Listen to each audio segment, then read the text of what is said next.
Okay, ladies and gentlemen, and welcome! First episode of Call the Shots, and today it's going to be a good one. We actually have got the PCQ's playoffs for the last stage of the Elite this year, and it's going to be a good one. We've just seen Team War beat GCPW 3-0, otherwise known as Team Moon. That was a pretty much out-the-gate series, a 40-minute series in that fact, and Team War themselves are looking really, really good and look like they're going to qualify straight away. But now we're going to be heading into another one. We're going to be heading straight into the series of, I believe, the winner of Elevate and Abuza's team, which is Belgian Power.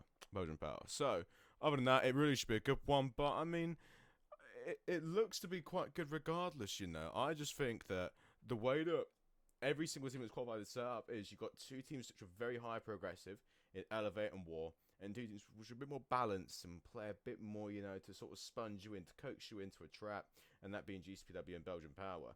The pacing across all four teams, you know, is mildly spread, you know. Players like Journey, players like Hixie, you know, Routeman that can find pressure and engage early on are the players you want to look out for, really, across any map, across any series, because they're the ones that take over. But every person that Elevate has got a brain and a game sense, you know. We're talking about players like Wee Man, Bids, Denza. They've been around and done this for quite a while. Benza is the current reigning champion of Europe right now. He is the current reigning champion. Luke plays second, and Jilton plays third. So these are essentially a very well-rounded team, and they're not a team really to be messed with, you know. It's just, you have to really watch out in these playoffs, though, because Elevate come different in knockout bracket situations, you know. They didn't have the best Elite to start with in the Season 5, but last season, you know, they did pretty much the unthinkable. Got to a last map against August, and unfortunately lost that. But again, it's going to be good. Now, Team War in the last season got relegated, which was really unexpected.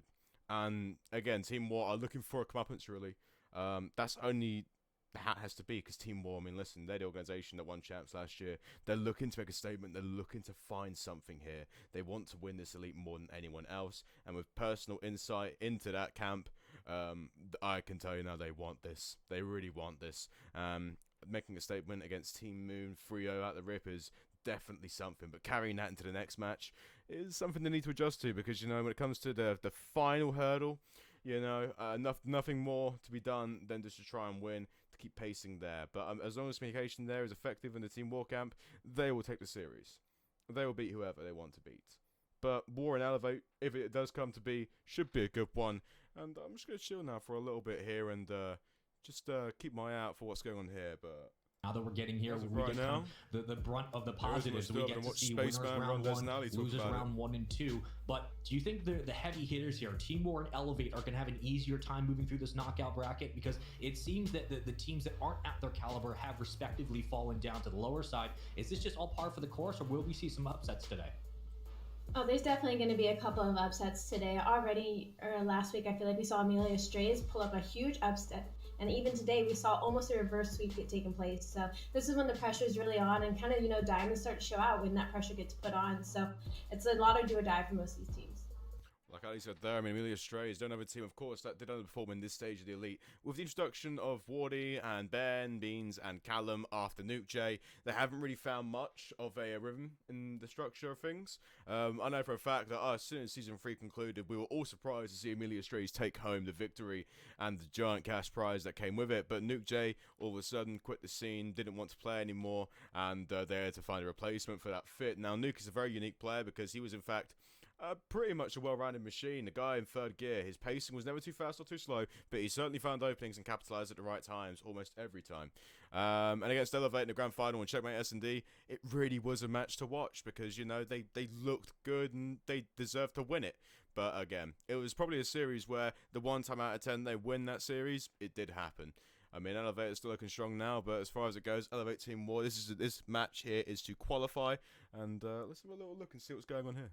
Bringing you through the action to start, it's Elevate and Team War, and going into this, a massive matchup between these two juggernauts in Europe. Both these teams respectively have been fighting and grinding down their roster to get as perfect as possible, and now it comes to a head, and we'll see who moves on to tomorrow. Already right off the bat, Elevate has the first couple of seconds going into this P1, and they've really locked it down as Team War is still coming off the spawn, trying to fight their way in through small, but unfortunately Tacticals are going to be called out, so it's going to keep them off the point for now as Elevate is soaking up all of this time. They have to start worrying about this rotation as you see a couple members of Elevate trying to go through Breed. They do get taken back down by Journey himself, so he's going to be that first to touch the next rotation with him. Okay, so not much left to break off. Again, you're seeing players like Chilton right there trying to play Island on P2, get it locked in early, but then again, the majority of the rotation will go to favour Elevate, but now as Biz flies through here, he'll try and find some coverage. I mean, of course, the setup here from Team War, very scattered off the respawn, but you got players, you know, that are trying to keep it off, and the last one up is going to be, I believe, Metals to try and keep it locked in, but Elevate looking a bit too strong, and they have flooded through green and taken the hill. This is actually a good play now, because you're going to get close spawns here from the side of ammunition or storage, and Team War have unfortunately got the deep light spawns. But again, you can still break from here if you're Team War, and you can find entry points. It's just really, really difficult. Especially the way Elevate set up here. They've actually gone for a more of a congested, tight setup to start with. Probably in the strat back of Jabbered, but it really, really is pretty much just numbers and just team shooting across, which you can do because there's only really 2 entry points when you're spawning this way. And again, Elevate now going to go for a bit of a block here. Number 2 probably will dip back a little bit, or number 4, because they just want to sort of cushion it a little bit. But no rotation yet. They're going to find kills, keep it aggro. And it really intrigues me now because usually you'd expect players to flood back here, but not Elevate. They're actually playing pretty stagnant through the mid here. Team War are still funneling through. But, you know, I want to really see how it breaks down because right now the score is 70-4. But on maps like Garrison, you can afford to go 70-4 and just, you know, keep things nice. You know what I mean? It's not really too horrendous. It's one of the more comeback volatile maps. But so far, the way it's looking, Elevate playing pretty flawless right now at the gates. I mean, of course, keep an eye out here for number 6. Metals, again, being really important right now. Taking control of storage and finding the crossfire kills. He was a player that Elevate had to play for off the front, but again, they found number 4 dead. And they're just wiping it, really. It's nothing too out of surprise, knowing how the quality Elevate brings to a team. The quality Elevate brings to a series. But right now, it really is pretty much just lights out. I don't think Team War have won an initial. They've over-rotated across the P3 there to try and find it, but they're just getting shut down in mid. I mean, Elevate right now playing really, really high. You're seeing there and again, Hixie and Weeman are just finding angles and finding, you know, power positions, and they're winning those gunfights. What it does is it opens up the lanes for players like Denzer to get through, and the way Denzer plays is he plays very aggressive. In fact, if I was to capitalize this whole team, you would have any one of these 3 being super aggressive and a Godslayer. I think Connor's going to fill that role today for this map because right now, the way that he's set up, he is pretty much keeping it tight. But I actually quite like this Team War setup here on P4. It's pretty much just like a whack-a-mole situation, you know. You sort of play there and Vent's just, you know, betting a little bit, dipping back, playing defensive, not really antagonizing too much. Because right now, if you're Team War, you're on the back foot. You're 100 points down, and you need to capitalize here on the P4 to P5 rotation. And the chain is one of the more harder ones to complete, especially against Team Elevate. Because they have a strategy here always, and that is to consistently send someone here through lights to try and find coverage and to, you know, play the block and flip perfect here. Because the way you do this one in particular is you have to block and flip at the right time to execute it. Because if you give these spawns here too early, then you're going to be seeing routes through bricks, maybe a lights push, and just, you know, team shots coming in from tanks, and or even a deeper route through here, and it's just not what you want because you're setting up early in bricks across bridge, and you're taking gunfights which you don't need to really take at this point. But again, going on to P5 now, it's pretty much going to be a scrap fest. It's also going to be, I believe, yeah, so Team War right now are going to be spawning at deep. Elevate right now have control of bridge, lights, and no one in green. Now, the way that Team War can ideally find a counter for this off the rip, which will be hard to right now because, I mean, Elevate are going to find bricks, or a presence at least in bricks, is you need to find long routes at this point as well. Aside from a really heavy push through the mid here, you want to try and find some control. Just to get, you know, bridge dealt with, you know, even plat dealt with here, you need to try and really look after it. Because if you're not looking after it, then you're going to experience an even bigger deficit. And right now, the score, 164-35, I mean, right now, Elevate are playing lights out. If we was to go across all 5 hills, I'm pretty sure they would have averaged at least 30 seconds across all 5 hills and just left Team War to contest the rest. Which, I mean, if you're playing initial contest hills instead of, you know, the full time or even just a flat contest, they're literally bullying them. In the nicest way possible, they're bullying them. You have no idea what's going on, but it really is one of the harder things to get used to. Spanish in the mud. Oh, see, Bottomley, man. That right there, that's a serious guy. We love Kurt. SNG Kurt all the way. Again, Elevate, though, now pressing through, getting control of square, lights, and 3P2. Again, a different strategy, because obviously we did, in fact, see... this is Team War pushing through on the same side. Oh, okay. Elevate, again, they've actually done a really good split here for the middle. So if you imagine it as twos, what you're going to see is 2 here take green, one probably push through here into bricks, and 1 hold it. And the other split here, again, is 1 fighting bridge control, and 1 just constantly flooding into old, so that they can find the flip point through here. The map, again, is very easy to break down in that sense, but... Elevate have got such a good insurance policy here. They can essentially throw bodies. They can just, be so aggressive to the point where, like, right, we have all the time in the world. Someone needs to just be disciplined and, block at the right times and keep, the pacing good. Because the pacing has literally gotten them, pacing and communication, has gotten them to a point now where they are literally taking over. They've nearly reckoned 200 points on Garrison.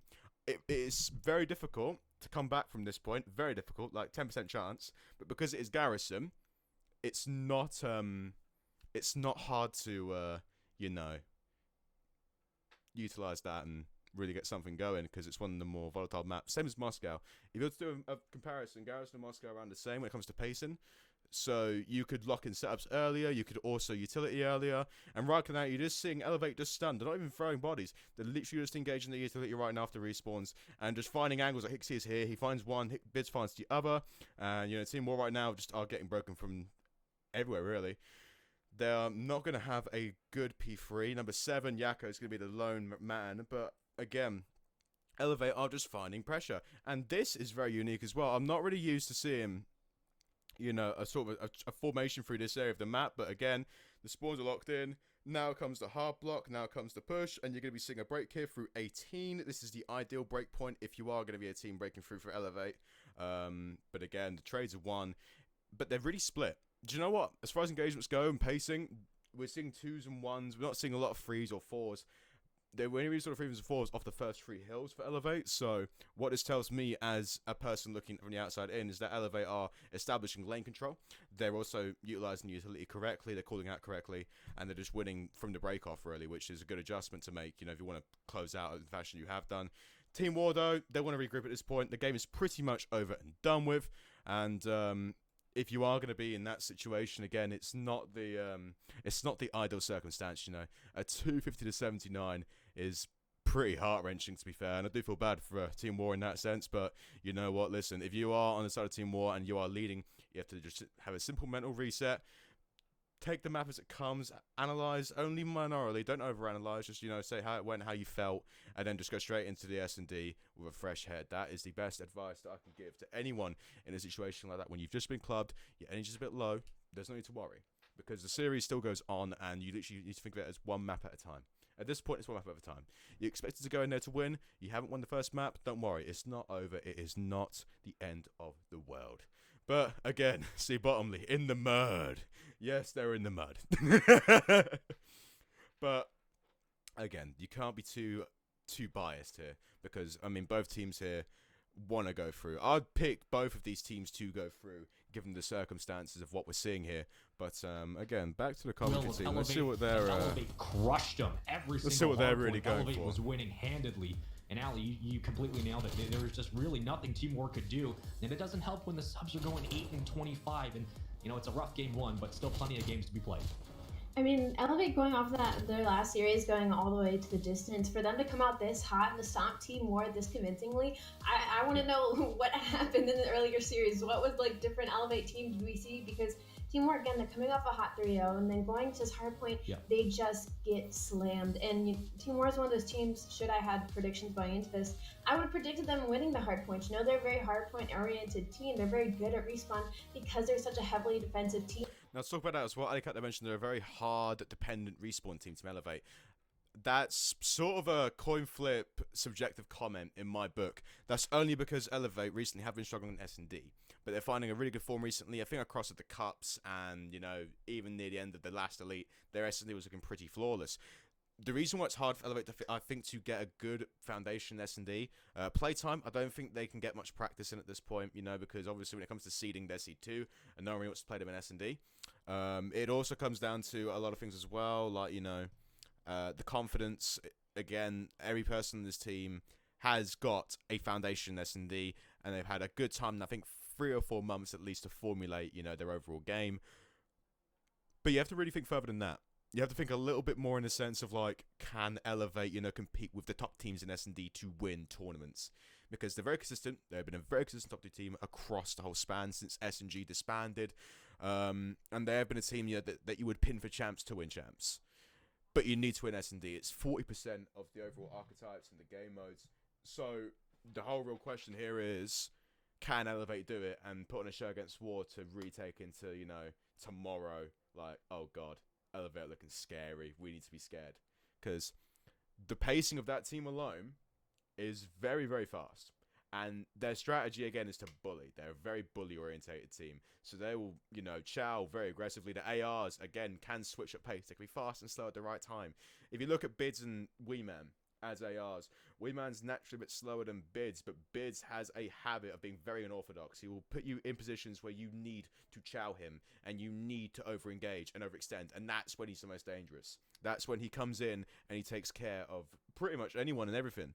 But, as far as it goes, the S&D and the whole map layout favors both teams, because the Spanish is particularly, this is Mavericks and Team War, very good at raid. They're a very raid-orientated team. Checkmate as well, they're actually quite good at that. Apocalypse, it's the smaller maps you have to watch out for the Spanish teams on. You have to watch out for the Spanish teams on the smaller maps, because when it comes to the overall online landscape, and even the culture over there to an extent, they just love playing fast. They love it. And when you give them a small map with time to make speed plays, routes, and, just to, formulate those breakoffs and those rotations and implement those habits where you're literally just playing pocket Call of Duty with them. You're literally in tight spaces. That's when you lose your head. It's very hard to not, be aggravated by playing the S&Ds, particularly in the smaller maps, and even Respawn the small maps against the Spanish. But one did not happen. You don't even know what we're talking about. You go right into the S&D, and you get your rhythm back under you, and that specifically comes through Journey. He has to be the X Factor leading the charge for Team War. Let's get into it. Game number 2, knockout bracket live and ready to go. And already 3 are pushing up, and Metals can't find anything. Gets absolutely gunned, trades back and forth to mid-map, bogs down, flushing out with the nade. It's absolute pandemonium around the site. But the last alive is lucky, and very quickly, Team War do not have the numbers. Okay, now this was a very interesting strategy, especially from the side of Elevate. Usually with Elevate, when it comes to these rounds, off the rip, they like to be aggressive and take an A. Never really seen a B take or an A take in particular through mid, but an A take through mid and to win trades. Obviously, it does show you the communication and the pace of this team. It's very risky, though. I wouldn't personally like this setup. But again, if it works, it works. Because dropping bomb in mid, again, is not the best on Moscow. And the reason why it's not the best on Moscow is because of the lanes of looking. You can look from double, you can look through single, you can also look, from Eskies, you can look simply from plat as well. You just have to be really, really cautious when, focusing on a point there where the bomb was at that time. But again, they do find a round win. It jumps out of bricks to the left. And let's see how and Lucky somehow gets a free kill. Then maybe he gets a nice heady towards bomb, and he can try to find a collide or something. But with Viz playing so patiently and not wasting any opportunity to hold that position, there is no chance Lucky's going to be able to play with that amount of time left. We continue on into game 2. If you guys are enjoying the series, let us know. Who do you think is going to win in the YouTube chat? Currently, series lead 1-0 Elevate. They won 250-79 and that opening hardpoint, which was not a result I think many expected. But we continue on to Moscow S&D. Again, a map that Elevate are very, very good at. And a lot of it comes off the back of what Denza and Hixie can do. Biz is yet to find a kill to start this one, and Metals will basically stun himself. That's unfortunate. Very slow start out of Team Wars. They are just hesitating to put any pressure. Okay, so this was a much more, passive round, I'd call it. There's no real aggression. You're just simply getting information. It looks as though from this, they're going to take bomb over to A and formulate an Eskies push here, I believe. Number 6 also has options as well. I think his information as well to probably, once plat is cleared, he can then push around here. But the way that Team War Want to try and coordinate that again is all about timing and communication. Elevate, however, have got a setup here, ideally for an A check to a B. So we're going to see like a huge rotational shift here in just a second. Sure, anywhere on the map as they're spread out still and back a bit of their spawn. Bomb looks like it's going to wrap towards the A side, although no real engagements have been made on that side either. Elevate's just kind of restacking and waiting for something to happen, and this is one of those things I hate that some teams may do, is that they hold that bomb for so long, and then once the clock starts running, that's when they decide to make a little bit of a panic decision. But bomb will make its way towards B. Denza might get some information, but Yako fully shuts that down, but very quickly trade out by Weeman. As they now know bomb's going down, 2 players going to rotate. Bids does get taken down, so it is. Okay, so as this plays out now, again, of course, Elevate now are going to be tasked with the setup they originally had planned out. Hixie, they will find a kill, but now the setup's looking pretty good. Number 5 here is going to be a player of interest. 7's just simply checking bomb in time. They're lucky. Here we'll see Weeman and Hixie on bomb. Again, this is really frantic now for the Team War boys. Again, Metals, though, has not been infoed, but Hixie must know he's to his right. He has not checked there, and he will find him. And again, there was a nice take there from Elevate. Again, Team War, again, on post-plant situations, 3v2, they just simply couldn't get it done. I mean, they did the right thing there, because obviously when you're planting bomb in 3v2, it's just a 2v2. You know, it's nothing too special, but the way the round was played and the way it was orientated, Elevate originally had the setup there to take that. They had all the players lined up across the back. They actually had every single cross from mid to street covered. It was just favoured to Elevate that round in particular. Hoping they could break through the defensive hold, but once you kind of figured out that, okay, the durability is there, we're going to have to fall back to B, that's when things opened up, but they just didn't find the first blood to kind of get them in position, and the site control for Elevate on the rotation was a little bit too easy. They were just picking players apart. Team War, at this moment, if tactical timeouts existed in Call of Duty, at this level specifically, that's when I'd be calling it, because so far, you need a breather. You have not been hitting your shots. These gunfights have been sloppy. They have not executed on trading as a team, and in individual gunfights that these boys usually win, they are getting absolutely beamed. Here comes Denza flying out again. He's going to get Yako on a dry peek. Lucky will respond with 1. Tied up 3-3. And the okay, now again, another B take here, but it's a very aggressive B take. Now, I've seen this before. Again, if you're Team War, you ideally would like to see a player, you know, playing around PD. Just so that obviously, you know, you can get some crossfires set up as well. You can also communicate and, you know, play your life out. Players around mid to be more important.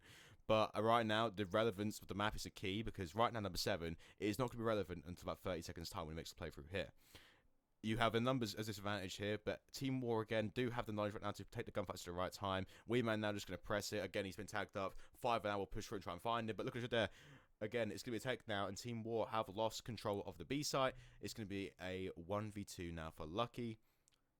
The way this is panned out, again, I think Elevate might take it to A. Yes, again, okay, this is a good safety net here.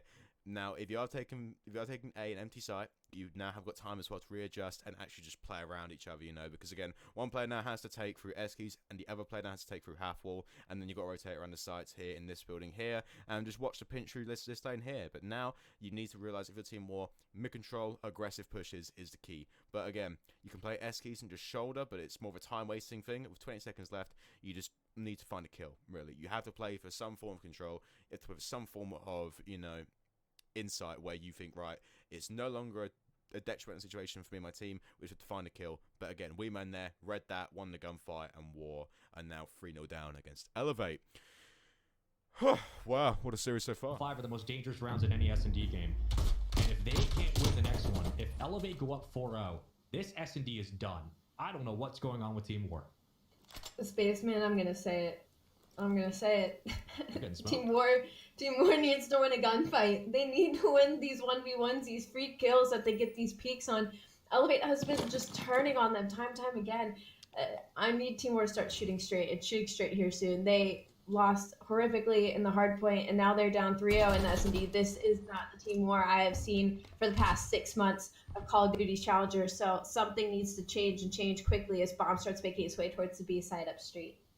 Yeah, and this is not the Team War we've seen against Elevate earlier this season, but that's all credit to what Elevate's doing. They are so polished. Okay, a variation again of the A check, B take. Right, so now Journey's found the first kill there. Street, though, isn't taken. Jay needs to slide in a little bit and play around, because now it's going to be Weeman now in a situation where he needs to check bomb and find kills. Yako, their team feels lucky. That's unfortunate again, but numbers now. I'll go around the back. 5 now could be your important player here. Again, we managed to press now and find control, but now 1v1 here comes with Metals, and Metals doesn't win 1v1. Luke finds the win, and now it's going to be a take now and a giant collapse. Team War just about get it, but again, the speed and the pace of that was really hard to read the adjust to. You had the 1v1 there between Metals and, number 5 and 2. So that'd be Luke and... Oh, I forgot, to be fair. It was Luke and someone there, but Luke won that. Again, when you're starting the pinch, you now don't have to force the retake inside the point, but then the gunfights have sped up, and you have to think, right, well, my teammates need to just, play wall-to-wall gunfights, and just try and force me in there so that I can, add pressure and force them off the site. Again, though, team will find a round win there, and that is a giant boost of confidence.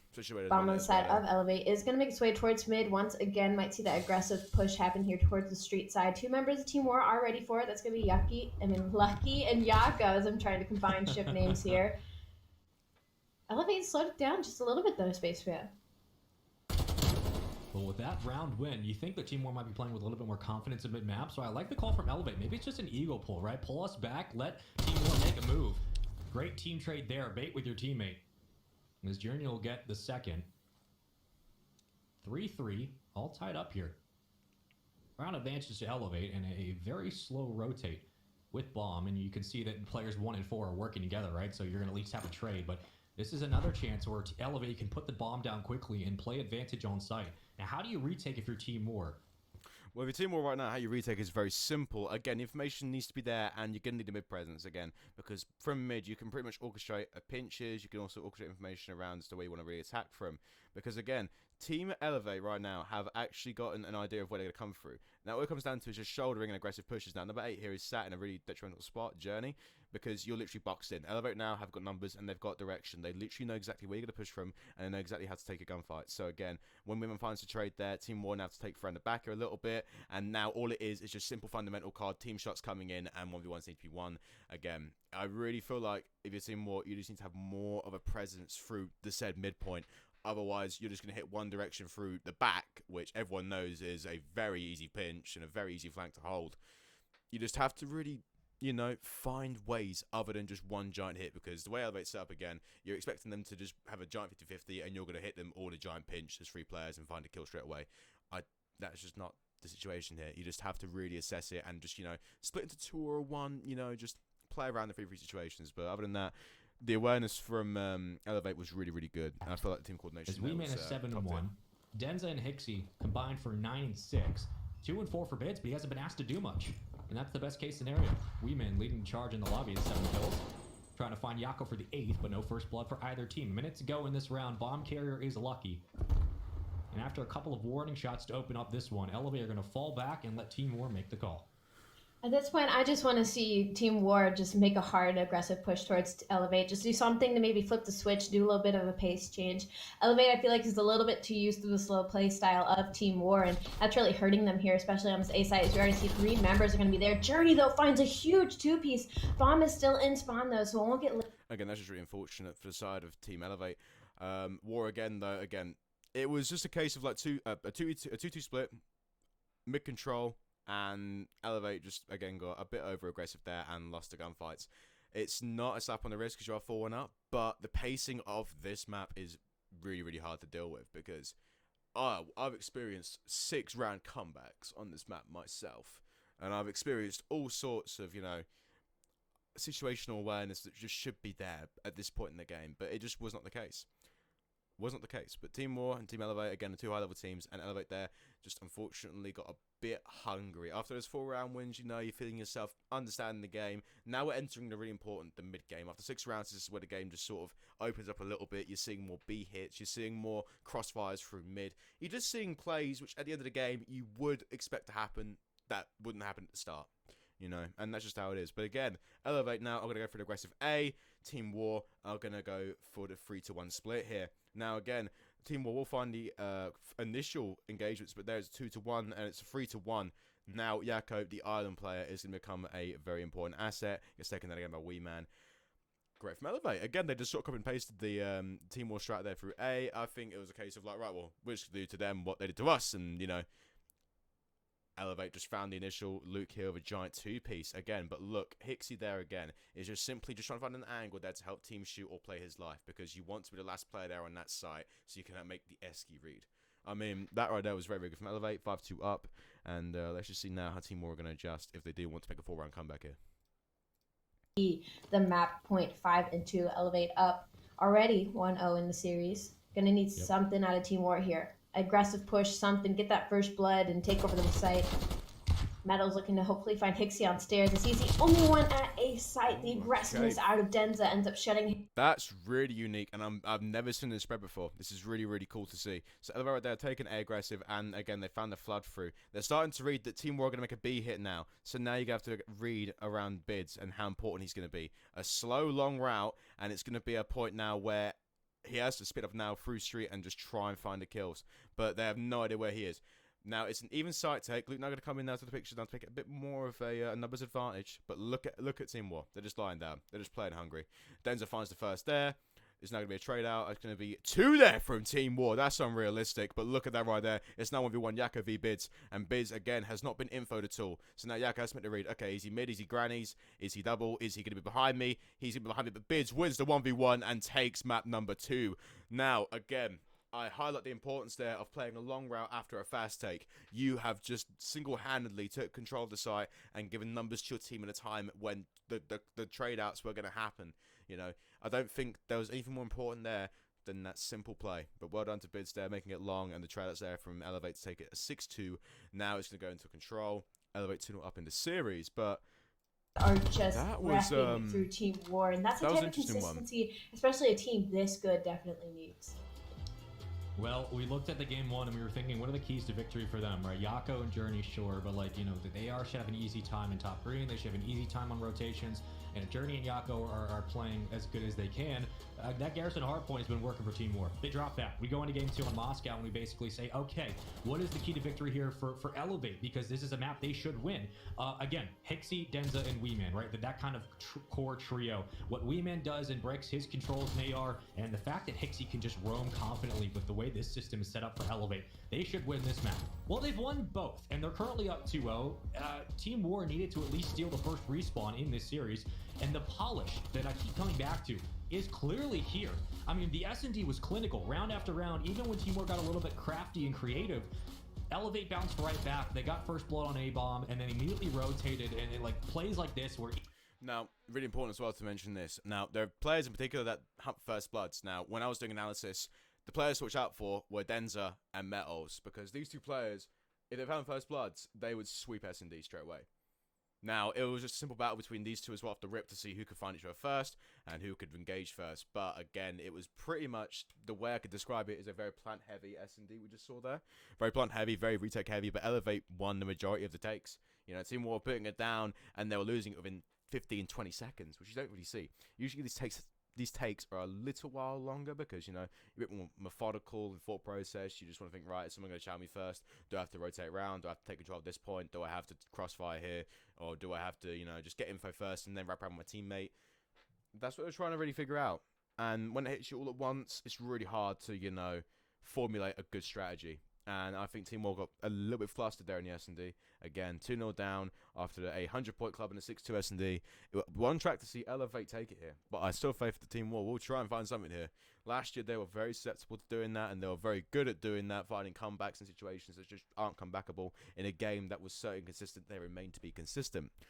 But that team, the players on that team, have spread out now to August, to Elevate, and to Hot Tub Meta. We've now got a new team. We've got Atlanta FaZe Academy, Toronto Ultra, you name it. Team War right now, we have to find something. They can just do whatever they want on the map now. So Team War, they have to start doing something here, obviously, because it is series point. But for mentality at this point, I mean, 6 months into this game, you were considered one of the top teams. You can't allow Weeman to get a 2-piece, as we just saw already off the bat. And Elevate have been one of the best teams in Europe all season. I mean, whatever amalgamation you want to talk about, this roster is unreal. Their chemistry, their synergy, we've talked about it, the polish.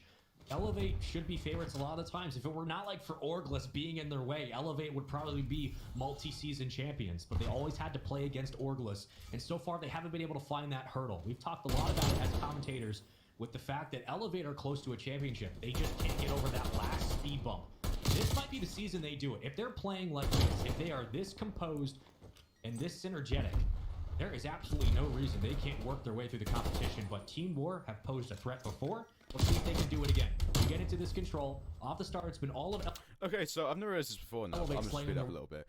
When it comes to the A to B tech, the B tech is one of the hardest things to do in life. Again, Metals and Yako aren't winning their engagements, they're just sort of putting pressure down, but I've noticed from Elevate as well, at all times on this B tech, there have been 2 players on the point.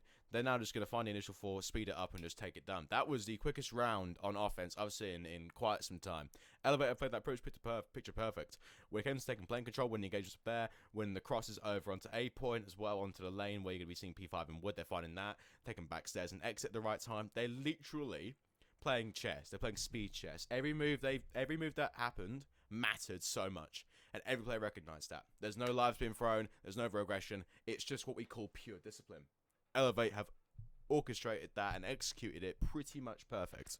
Now, Team War on the same side are going to have to adjust. Obviously, but I mean, 0-4 Metals, Yako. We are going to be seeing now a 1-2-1 and a 3-0-1 on the side. But again, straight away, Team War are going to take plane.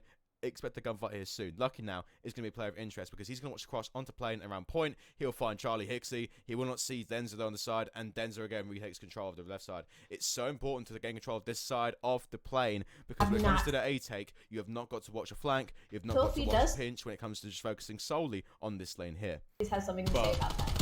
And right now, I wonder, what is the IGL for Team War? Is it Lucky? Is it Metals?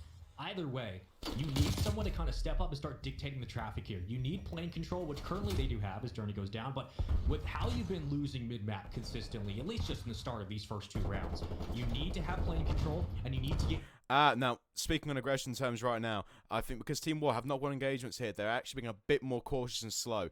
Team War, naturally one of the best aggressors, are being out-aggressed by Elevate, so they're starting to slow down. That's when Elevate are the most dangerous. When you slow down, Elevate bullying you, you don't really play how you should play. You fundamentally forget some of the key things which got you there in the first place. In this case, I'm seeing a lot of Team War slow down up top playing at the wrong times, you know. I'm not saying they have to slow down, but ideally when you're coordinating something that's speedy and you're trying to take points as fast as you are to try and not be in deficit, say it goes to round 5 when you're on attack on this map, because attack on this map in round 5 is just suicide. It's not good. Then you have to just, you know, try and formulate a different strategy. I would actually even suggest at this point, let me get my pen out real quick. I would actually suggest, you know, a fast take here, which Number 8's doing right now, and just control through this lane. Again, if you control here, you take away the shots coming down from here, because now they're going to have 2 players hunting for you through here, and you've got less traffic here. It really is about how well you want to coordinate and how well you want to be when it comes to pacing it. But again, we're seeing a lot of scatter. We're seeing a lot of lost playing control. Like Spaceman said. Count on top of Elevate as well. Denza though 9 and 5, Hixie 9 and 6. But now you're letting Elevate respectively. lock in the trap. Now this is when it's really bad. When you're seeing teams for a while lock in the trap in deep blue. 1 second, let me destroy here. The trap in deep blue when players are positioned across the plane wings, or they're just playing crosses here, they're even here, or even down here.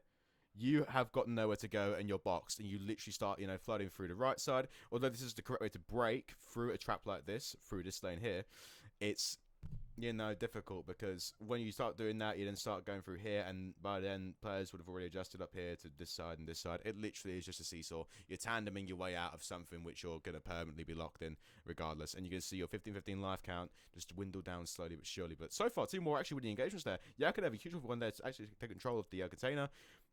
Wow. Okay. Well, unfortunately, didn't go so well. But I mean, the B point now is going to be theirs. I'm just going to shut up and watch this play out. Finally, Team War breakthrough, and Denz is going to invest these streaks. I don't blame him. Denz streaks. Didn't even read that. Fall down. Artillery gets 1, gets his teammate as well, and that is not the best case scenario. That was not. That's going to be B capped. That's going to be round number 2 to Team Fair War. play. This means that was huge from Team War. Take it back completely. They've just taken. They break it out the spawn trap. Elevate, I don't think locked it in quick enough, to be fair, because they literally had him on the ropes. And I would have seen primarily a 12-5 life count there, but again, Yako on 1v1, opened up the right side, players started looking over there for Yako, and then the respawns in blue just flooded through, got under, got playing control, and it was just like, well, that's the read. That's the read. And as well, Journey here, huge on playing wing and exit, he just was being a nuisance. He was just being the player that was like, right, I'm going to force you in here, gunfights with me in the pocket, because in the pocket, Journey is very dangerous. He is literally the fastest player in the pocket, on the map, in the right time, at the right place, in the right moment. But I think we're looking at Elevate's spread of pace, you know. a lot of these players here last year were pretty much mediocre pace to a slightly faster pace into the game. They've looked pretty much invincible. Bar Auglis, top 2 team. They've just been fundamentally there. And I think that's due to an addition of Hixie and Weeman. You know, these 2 players are very, very tactical. And they are, you know, natural 4v4 players, in my opinion. You know, you're going to be seeing a lot of real, you know, complementary behavior in forms of Denza, who's very disciplined, and Luke, who's very, very skilled. You know, this is just one more falls, and now numbers begin to spread. But one thing that War have is War have experience. Every person here, especially Lucky Journey Metals, have played together for years now. Jackie being added after the video and split. But so far, I mean, you know, pretty standard across the board. Elevate have a couple of ticks, to work with on A. But no one's been able to blow the game open just yet. But with plane control here, Elevate might be in a position to do that. Oh, that unfortunate timing is he's swapping between weapons. Jakob shuts him down real quick, but second tick does go on A. Dunce's able to shut him down with a quick nade. And so what Elevate behavior there was really good. So what they did was, of course, plane control went to favor Team War, but it didn't matter to Elevate. Yakko was irrelevant because regardless, he would have had 2 gunfights without him knowing. They, of course, knew that one person was there from the callouts, and they would also realise now that playing control would not be touched because of the lane push now to over-aggress. Because the way that control is being played right now and the way it's being sped up, it literally is just a battle for time. And now you've got around 100 seconds now to cap B. Elevate right now have to try and find something, but look at the spread there from Team War. What was that about? I'm not sure, but either way, the pacing there was so off. I think you just slow down a little bit here at Red, because if you're going to be spread across this and you're playing a cutout and angle, and there's your team shooting for players that literally run through to A, you are not going to do anything if you're back Red. I think personally the radio cut would have been a better move. I think as well the backstairs cross would have been a better move. Just not playing too slow here, because obviously you can see all the way through here and all the way back here. But you know, with them at Elevate, they're just going to force you 1v1s that you're going to try and win now. But again, the line there has come forward. They've adjusted well. Team War now have got great control over B. Look at this here. This is excellent from Team War. They now have set up as well, got control of point, they've got control of plane. And Elevate now are scrambling for players, because right now it's Denzel playing an island. Lucky though reads him perfectly. Look at this square right here. This right here is where all the problems are going to be caused, and numbers are there for Team War. So it's really, really good right now. Lucky though gets thrown off a little bit. Again, Denzel waited there, found the cut, and now he's pushed through underneath plane wing. Weeman there going to touch point, and they're going to see probably Denzel find a kill here or someone else and just come on point as well to support. But the way it is, it's looking really, really good. Both teams are playing really control. This could be all she wrote for this round, as Elevate is looking to shut it down on the B side. Weeman finds 3 now on a 4 streak as well. He could play for streaks here, which could be huge going into this next round. But it looks like he's going to play a little bit aggressive, trying to shake the heads off of a couple Team War players. Yep, you just play time at that point, and now that you're right, play for streak, sure, but at this point, no one's around. Elevate take it there 2-1 from the same sort of style, where they're going to force gunfights in front. Biz is just going to lie down here, play the game. You can't fault it. You can't fault it at all. You find the first 2. And Elevate got... even, I think I'm pretty sure it was yesterday or the day before, whenever CL Surge was playing Florida, when Pristini was just soloing it. You literally can solo cap this to make plays of the game on B, just by playing around the wing very well and just, you know, crossing here when the respawns do happen. Moore just couldn't get it done in the end. Still, it was just it's a 2-1 game in this control. One more round needed for Elevate to win this series 3-0 and send themselves to tomorrow, to the single elimination bracket. Not a result I think many expected. Sure, many predictions for Elevate, but a 3-0? How these teams have played each other? Certainly not. 2-1 lead currently. It's going to be a close one, Allie. This control will be a close one indeed, with Journey shooting like that. 15 and 18, trying very hard to put themselves back into this game. Elevate has made the series look a little too... The first push now, we're seeing 2 points being capped at this time. Now this is a dangerous one. If it's more better executed off of about 2 or 3 kills off the rip, because you know you get playing control on B point, you are gonna have a much easier time capping one point or the other afterwards. But it forces a team that is defending it to play tighter. So it really is a trade-off here. Like, right, okay, well, I'm gonna have a harder retake another point, but I'm gonna have less time. 40 seconds on the clock. No serious progression on either side. 3 kills off the spawn. This could be very dangerous for Team War. Well, they're finally on A. You at least have 1 there, but all it takes is 1 bad challenge and things go awry. And here comes Weeman wrapping through the back. They're trying to get plane control as well to kind of pinch this site together. And Weeman might wait for his teammates to get into position. It looks like that will be the call. Maybe just check out quickly for a small shoulder and a peek. As he is waiting ever so patiently. There goes the challenge on Metals. Slide out from Journey. He's going to at least get 1. That will help things. And even though it's a clear through mid-map, yeah, you didn't get the contest nor the decap on A, but all is good. It's 17-19. It could be worse. Again, really, really good here from Lucky to aggress now out of the lane, but now you're seeing the split here. It's going to be 2-2s, and it's going to be now a point now where, you know, the important player here is going to be Bids and Yakko. Whoever's got the most control of mid and whoever's got the most engaging position. But again, when it goes to the favour of Elevate and Plane, number 7 there, Lucky has to find his way around to, again, aggress. Again, just about misses the information. Doesn't realise there's 2 there, but now he's going to be boxed in and killed off shortly. And I do see Elevate here taking a bit more control. They're trying to lock in the trap. They haven't found it yet. Players going to regress down underneath. But again, really good from Team War to actually just push through from this point here and be a problem being nuisance. Because when Elevate lock in the trap, you're not getting out of it, really. You saw the break there through the right side on the second round. A couple of... Again, it was really, really good. But yeah, there's a lot of trophies, though. That trying to lock in the deep blue. So he's locked in, getting out of it is the biggest problem. Elevate though, 14 and 12 up in lives. They have playing control for the moment, but 3 players of Team War do force their way in now. One good wipe and Team War could right away this be sight. But the whole number 3 though, Denza. And Elevate right now is pushing his way towards the side. This is an ideal setup right here. Just in front of it, watching backstairs, watching over the crosses here and here, you are going to find player control. Again, when you spread all that across the map, it's really, really hard to do something like that. But Elevate, they had a much better setup and a much better read. Point now is going to go on to Journey. He's going to find someone B. Only one there is Journey. And if you're Elevate, you must know. Wood being an island. Really, really good for Team War here. Metals are just causing a distraction, pulling attention away from B. Team War are working their way through this. I mean, if no one touches this, we're going to overtime. Bids last alive for Elevate. He's going to get one, they get both. Denza under the wing will cut him down. Yakko inside cabin. 6 versus 6. It's going to come down to this.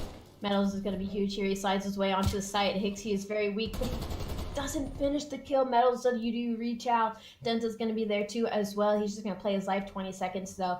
Metals, you are the only hope Team War has currently, as number 6 and 8, Yakko and Journey, are just a little too far. You have to take down a couple players, but it lights up. White, Bids, Weeman, and Hixie collectively find 9 seconds on the clock. It's all up to Lucky. He's going to get shut down as well. Elevate looking to take this 3-1 as they win the first. Elevate again. Found the closeouts. Locked in a little trap there. And it was a very nice free like for a moment they just needed one extra Team push on the B, and that was going to be it. But Elevate getting killed under the wing. I don't think that felt like a 3 to Team War, personally. I feel like it's a very different atmosphere. Elevate, of course, look lights out. They're playing the angles correctly, and it's just really down to Weeman again. I think he really is a player to keep an eye out for this series because he looked pretty much immaculate. I mean, he was slaying correctly, wasn't even over aggressive. Players are coming because he needed to play his Team War. He realized, like, right, if we're going to counter this, we have to really, really lock in early, and we really have to find those waves. They found the waves, locked in early. The control there was pretty much a battle for playing for about 20 seconds either side. But again, there was moments there where they were in playing flooding lanes, in playing flooding lanes. It was a constant pace, and I believe Connor's communication and Den's communication at that point probably would have been the reason for that. So that was a huge win there. Great players again. So now Team Elevate have qualified, and I believe they're going to face number 2 seeded. So that would be August. So Elevate and August tomorrow. That's going to be good. But let's close this off now and go on to the other series. It's going to be on the iHold Shift stream, which has not started yet. That's interesting. Are there actually any games in iHold Shift right now?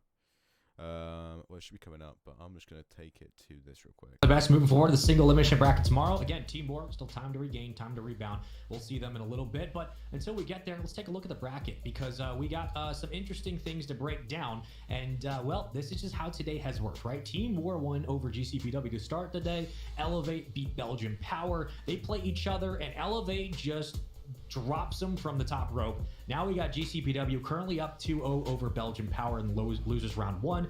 Oh, interesting. GCPW. I would have seen this as more of like a last map. But I do believe now that we're going to be seeing Belgian Power getting rounded here. And if it's Team War v GCPW, then that would definitely be map 5. I couldn't see Team War replicating 3-0 against a warm Team Moon. A really warm Team Moon. But I mean, listen, I'd like to see Team War and Elevate do it, you know. They weren't 2 teams that will go through if I was to preference anything. Because of skill-wise, they're both very talented. And they've been around for longer, you know. They're one of the more established teams in the scene. They've just, you know, been so consistent. I say it again, been so consistent. against GCPW again. I mean, this is the second time we got to see War play against Elevate, and it ended up in a totally different conclusion than what we saw the last time. Of course, Team Elevate playing against some of the toughest teams, having the roughest start in Challenger Series here in Stage 5, and then they get their second chance and just come through in dominating fashion where it mattered most. So you got to be impressed with what you saw from Elevate. You also just have to be like, right, this is more of the same in terms of what they are capable of. But the competition from War in this series specifically just was not there.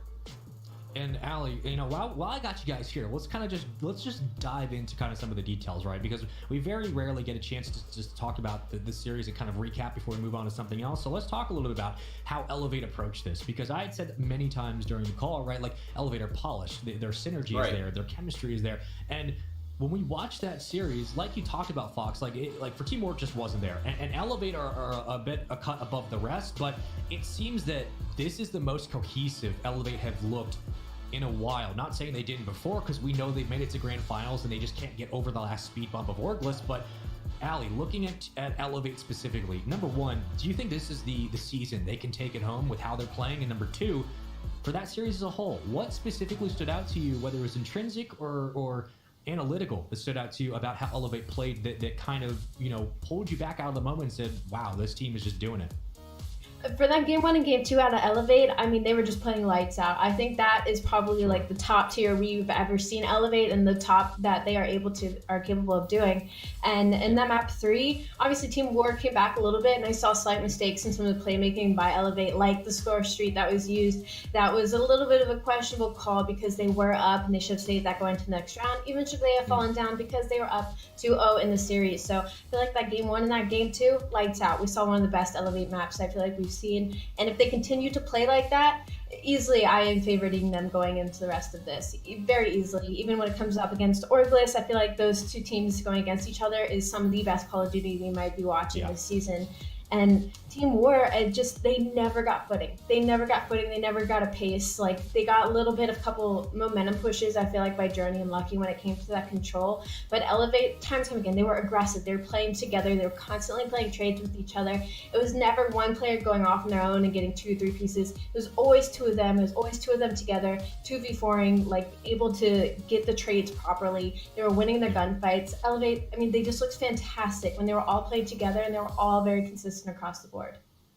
It's currently 2-2 in the control. Belgium Power, GCPW playing in losers round 1. Again, we'll keep you updated. But Fox, just kind of looking at Team War as a whole, you know, it's very quick for us to kind of switch into like the Reddit brain and be like, well, KD matters, right? It has to be, you can't slay, you don't win. And while like 99% of the time, I think we all agree that that's not everything that goes into playing Call of Duty. Right. I look at this series and I say the fact that, you know, that Journey and Yako just didn't have their best series, it very clearly came down to KD at some points. Like, it came down to the fact that they just were not contributing. And if you're Team War, you're playing a 2v4. I think that's not the case here. I'm going to explain to you why, Spaceman. The majority of the time with KD, especially maps like Garrison and Checkmate, you can go 0-10 off the rip and still contest time. You can still find some form of pressure.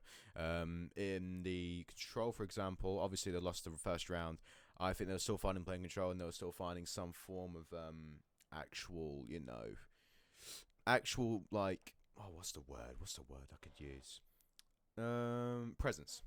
Actual presence in the plane. But in the latter portion of the first 2 rounds, you're right. There was no real bang to the buck, and it was quite difficult to avoid getting locked in a trap. But they did break out of the trap, which is really important. They actually broke out and found timing across the yellow container in P2 and did in fact win a round. So I have to say that is one of the more impressive feats on Checkmate. We've talked a lot about the differences between North American challengers and European challengers, and kind of one of the big things is that North America sure has structured teams, and sure there are rosters that have impressed throughout the entire season, whether season 1 in February or season 5 here in July. There has been many different iterations and amalgamations of rosters that have existed in North America, but it's gotten to the point where roster changes are so frequent that it almost feels like it's a giant pool of 8s a lot of the times. And while there's individual talent that shines across the globe, it can feel like individual efforts in North America, whereas here in Europe, it does seem like there is more of a focus on having that strong team identity that comes through in series like this. And then when things don't go right, the personality of the team can start to shine through, and that can recourse correct everything. Ali, looking at the separation between North America and Europe, since we get to look at both, do you think that assessment, whether it's from the fans or from us as casters, that the team play seems to be very, very strong in Europe like it is in North America, but there is a bit of a difference between the regions. Do you think that has held true throughout all these seasons? I think it's definitely held true. It could get down to, talking just about the player pool available regardless to both regions. But EU in general, they have always kind of stuck together. They've always played together and created these bonds and this chemistry. And that's something really important that I think NA could probably learn a lot from. I feel like NA, they're very focused on being, a star player, being the one that can take over a map. But at some point when you get to the higher levels, it's going to take a lot more than that one player that's able to go off, or that one player that could possibly take over a map. Because at the end of the day, obviously, it's a team game. It requires teams. And something some people say is, either your ARs need... I think you already know what you're going to say because you already got the stream open. But I'll be right back in just a very short second. And we'll be breaking down some more games. And I believe we're going to be watching the winner of GPW at Belgium Power and Team War. So again, it should be a good one. Be right back.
Harrison Hardpoint for sure. They did take the first one in the series, so I have to say,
to watch in Europe, and I am a huge fan of Okay, this. ladies and gentlemen, welcome back.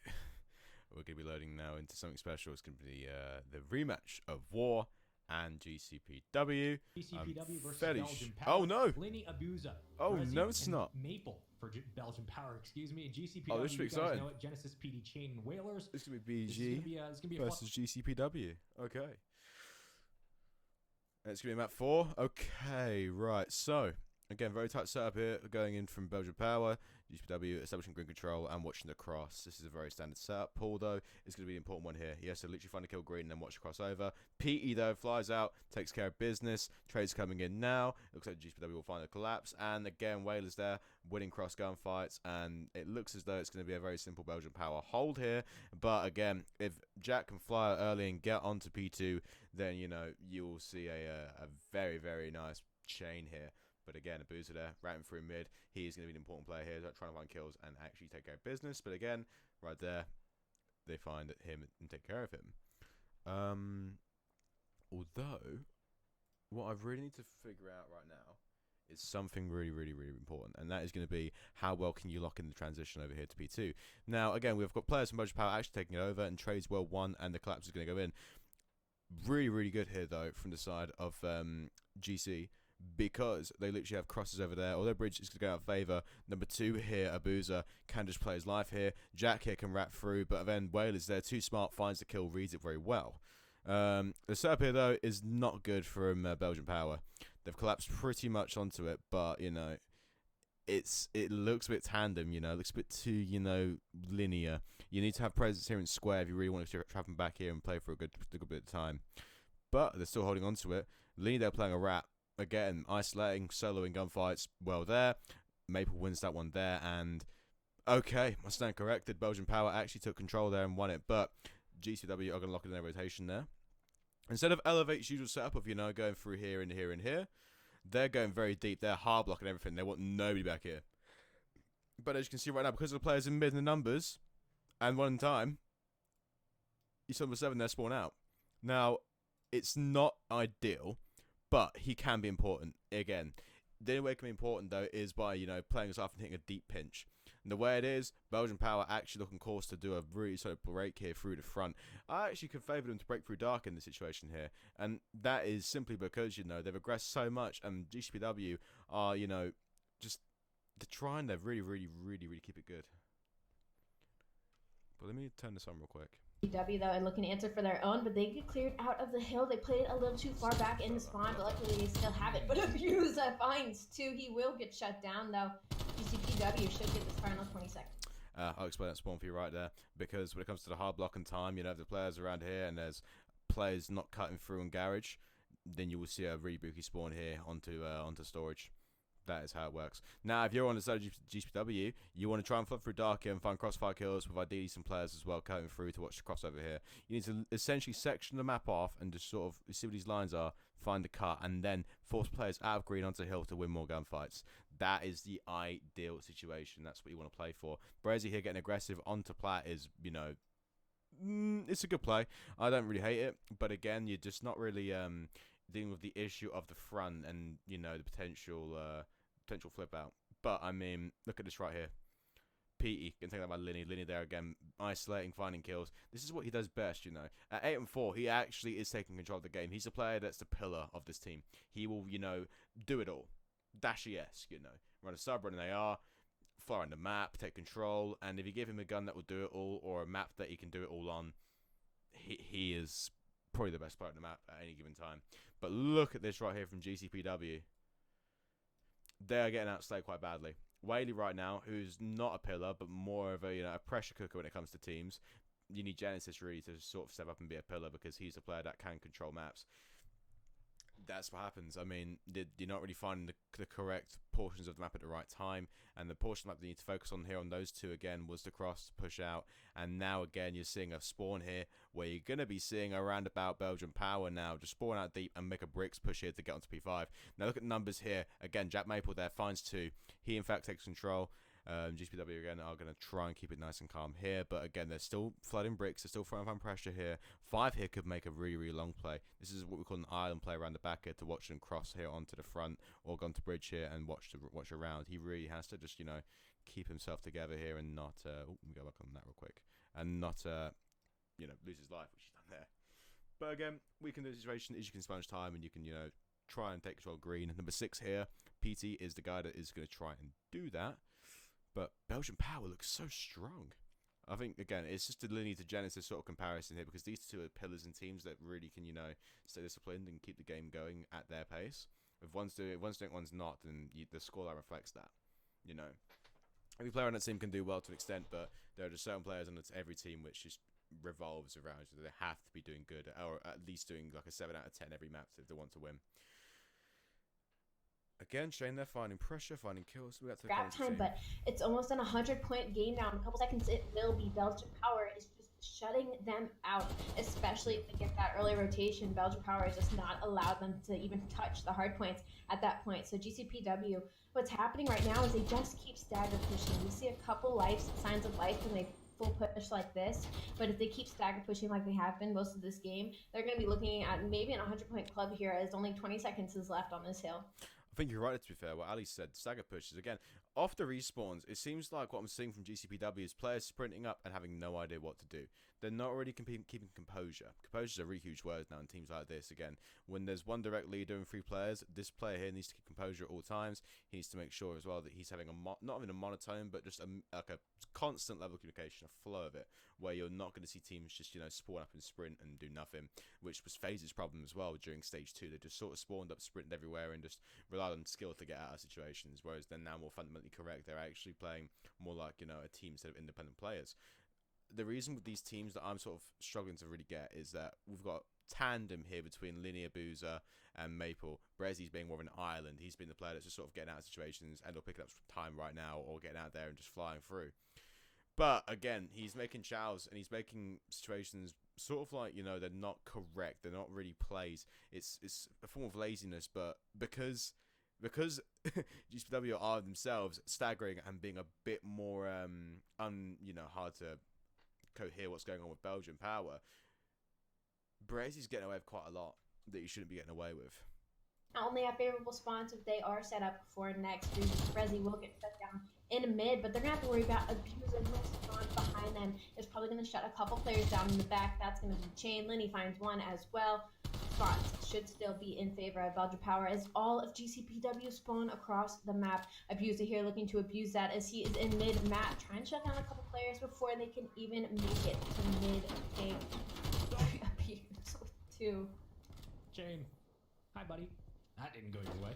26-16 Abuser is just... Okay, this is really good here because you're going to be seeing Belgian Power take control of mid here. This is one of the situations that I'd like to highlight here right now. So it's a P3, no team has got the initial, right? So there's no setups locked in, but it really is a foot race to see who can get there first and who can lock in. What happens is, if you find the right crosses on 18-wheeler through...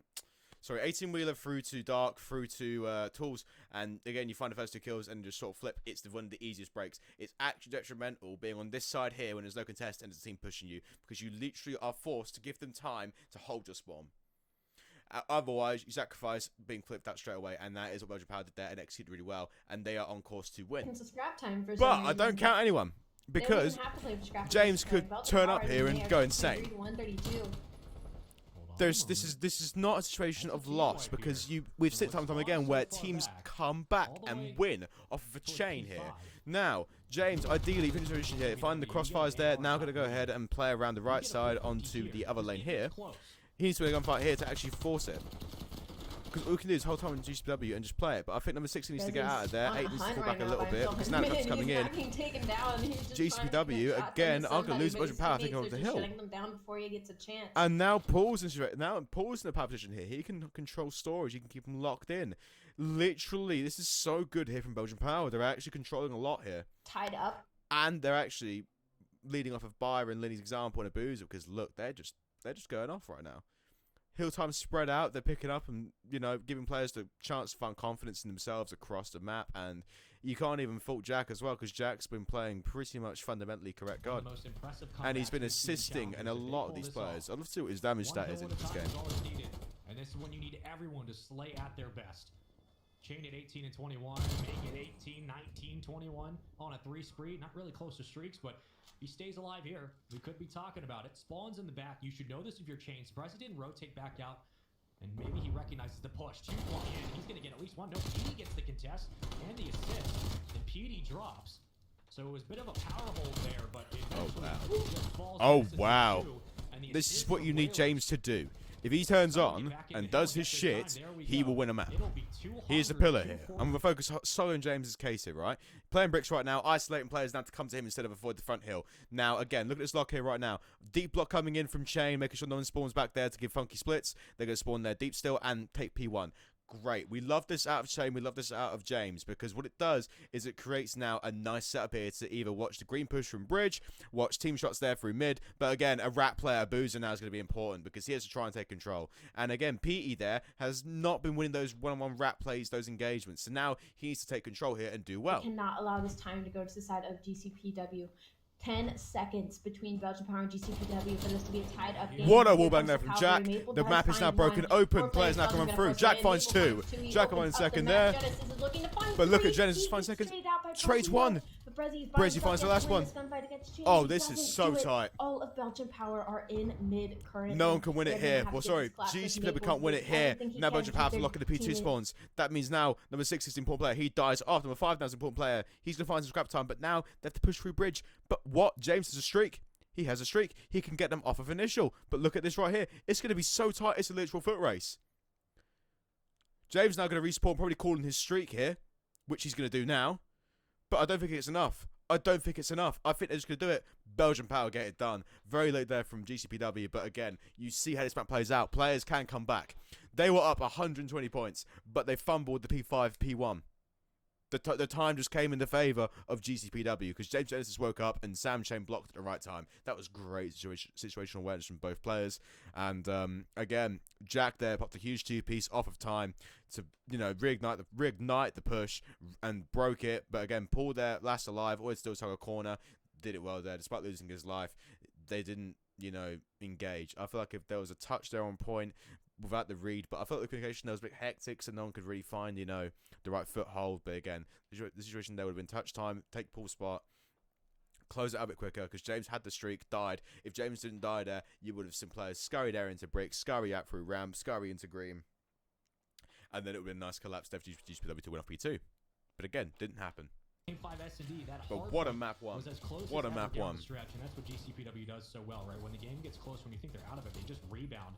Unfortunately, the differential was too much to overcome, and you can't blame them for trying. But Belgian Power hold on off the back of really this hard point here is what kind of sealed it with Lenny. This huge 3-piece, and then they collapse inside. It was so huge to put another 30, 40 points on the board. And everything rolled from that. So we go to a Moscow S&D for Game 5, and now we wonder how will this series end, because with how back and forth it's been, Ali, I don't think anyone can really predict what's going to happen. It's absolutely insane how many times we see hard points like that where there'll be one team who just has complete control throughout the entire map. Just, you know, they get their early rotations, they're outslaying the other team, but then just somehow the other team just sneaks right back up with a couple lucky chain of events that just puts them in optimal position to possibly run away with a game that they had no business winning. And it is unfortunate with the streak calls for sure. I think it's kind of was a 50-50 chance there. If he calls in there, then it's just a little too early, or if he pings them, it gets them off the hard point thinking they're coming, and then, you know, he stays alive a little bit, tries to get green control, and then calls them in. Another Moscow searching. Again, Team War, we need to refocus here. Oh, sorry, Team War. I apologize. Okay, so it's going to be Team Moon and Belgian Power, Moscow. Just to repace myself a little bit here. Now, when we originally played it, when I was with Josh and Dave, we got come back 6 rounds in a row. They got countered pretty hard, and this map favours I think they could absolutely run with this series. It does favour them. But again, we lost this map to both these teams to qualify. So this is going to be really interesting for me to look at. But again, double take here from half wall, finds 2 kills. Belgian Power now aggress, and they're going to try and find control. 3v1 with bomb down. I mean, what the hell do you do here? I mean, with the way Jess... I mean, this map this round. So we're going for Belgian Power because, I mean, James is pretty much boxed in here, can't find anything to do, and yeah, Belgian Power take it. Back.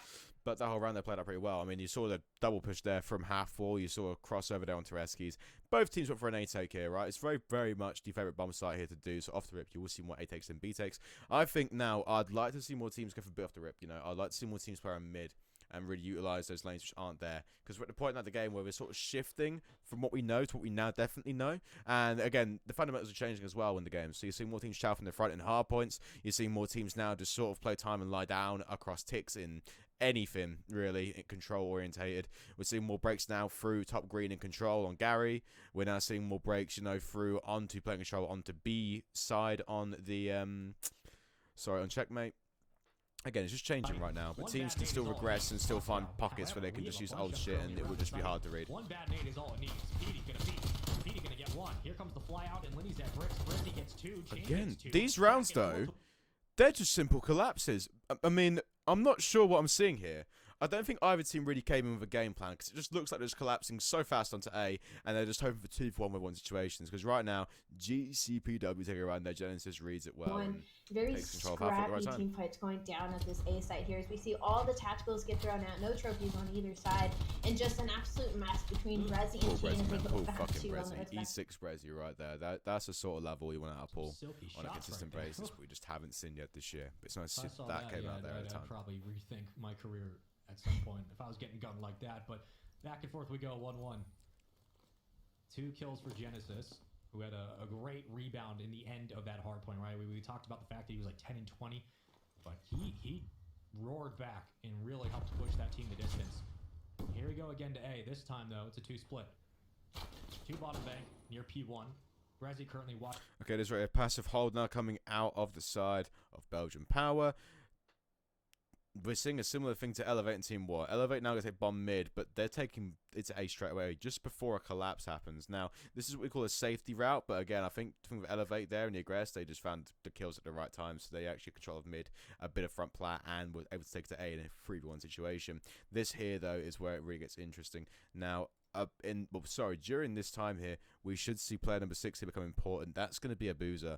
He's taking the long route. No one's read that yet. But again, this is the easiest read in S&D, watching the back pinch from half wall. Now, he's found the timing there. He's found the pocket. I think if he reads it right now, he should be all right to go through. And again, he's got a retake here. 1v3. Players lost their lives. He finds the first there. Finds the second there on Petey. Petey, though, does find the kill there. Again, Abuza. Execution was not there, but the read was. I think the players there played the left a little bit better, and Abuza was more communicative than they would have, organised a really nice pinch here. But again, that wasn't to be. It was a 1v3 situation there. Abuza, though, had a very good lander and out, but I think would have been taken care of there from the player inside here being Chain. But again, 1v3s, man advantages being, lost is not something you want to see at S&D. It's actually borderline unacceptable, especially in this level of the competition. Belgian Power, still in this one, obviously. It's only round number 4. We keep on rolling. Who will be bomb carrier? Lenny. We'll see how they play it, because A was kind of the call off the start for both teams, but now it looks like we're going back to a little bit more of a standard mid-game situation for Moscow S&D. Now we're thinking about pushing to B, and how do we play through mid-map? Well, Genesis might get lucky. If he knows, if he gets this kill... Genesis is going to play for the island here onto single. This is going to be a big game. Paul finds the first kill here. Now James collapses again. He gets taken down. Okay, now this is an open B. Players now have to regress through mid and to the back trees to try and take control again. But Whalers there gets taken by Jack, and I believe this was just a great round from Belgian Power. Recognise the important kill there. Genesis v Lenny there. That was the important one to take. You find the kill there, you find a kill plat. I mean, the setup here is pretty much a passive... It's just a passive read. It's a passive back read to take it through to B. The way it was played and orchestrated there from Belgian Power, just great. Singles, won the singles, and isolated numbers there through mid to take control. Really well played. The Whalers are 0-4. Again, not something that's probably affecting the game too much, but when we start getting into these kind of rounds, yes, it does. Bomb carrier Spaceman. Very true. Lenny's going to be the only one over at A, and if he spots anything, he might back up again and regroup with Rezi. And at that point, you try to work through Eskies together.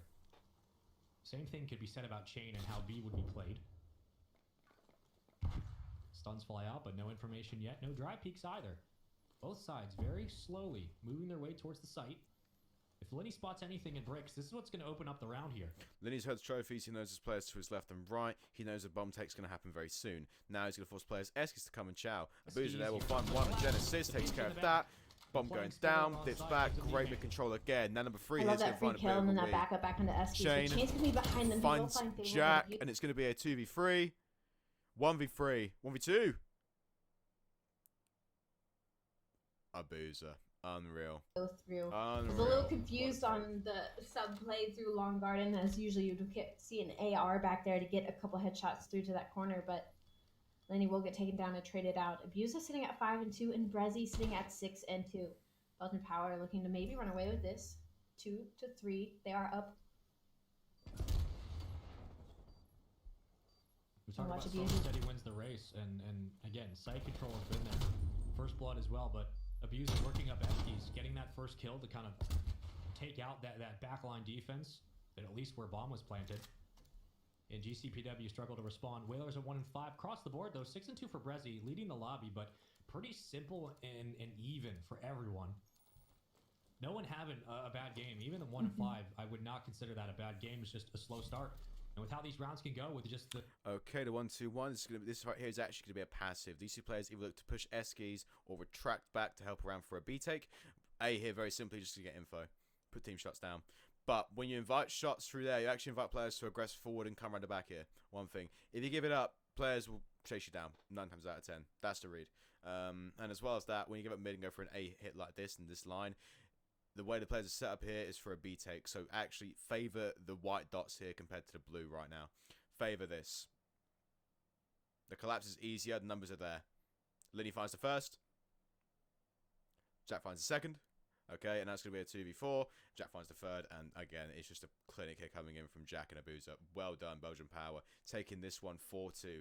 No, not counting out GCPW though. Because again, that was a take there favoring A. They were set up there for a B. The read was for a B, but again, they aggressed through mid and took A. I actually really like that strat there coming in from the side of a Belgian Power.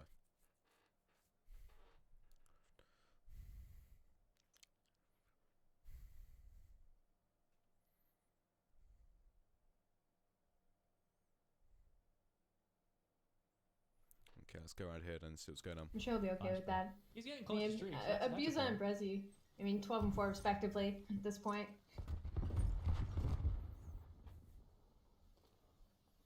Bomb making its way towards A. Now, Allie, what do you do here? Well, again, post-plan positioning will be there for GCPW, and they're worried about, that push from top Eskies. What would you do in the situation is you're playing with bombs to your front, but to the back of the defense?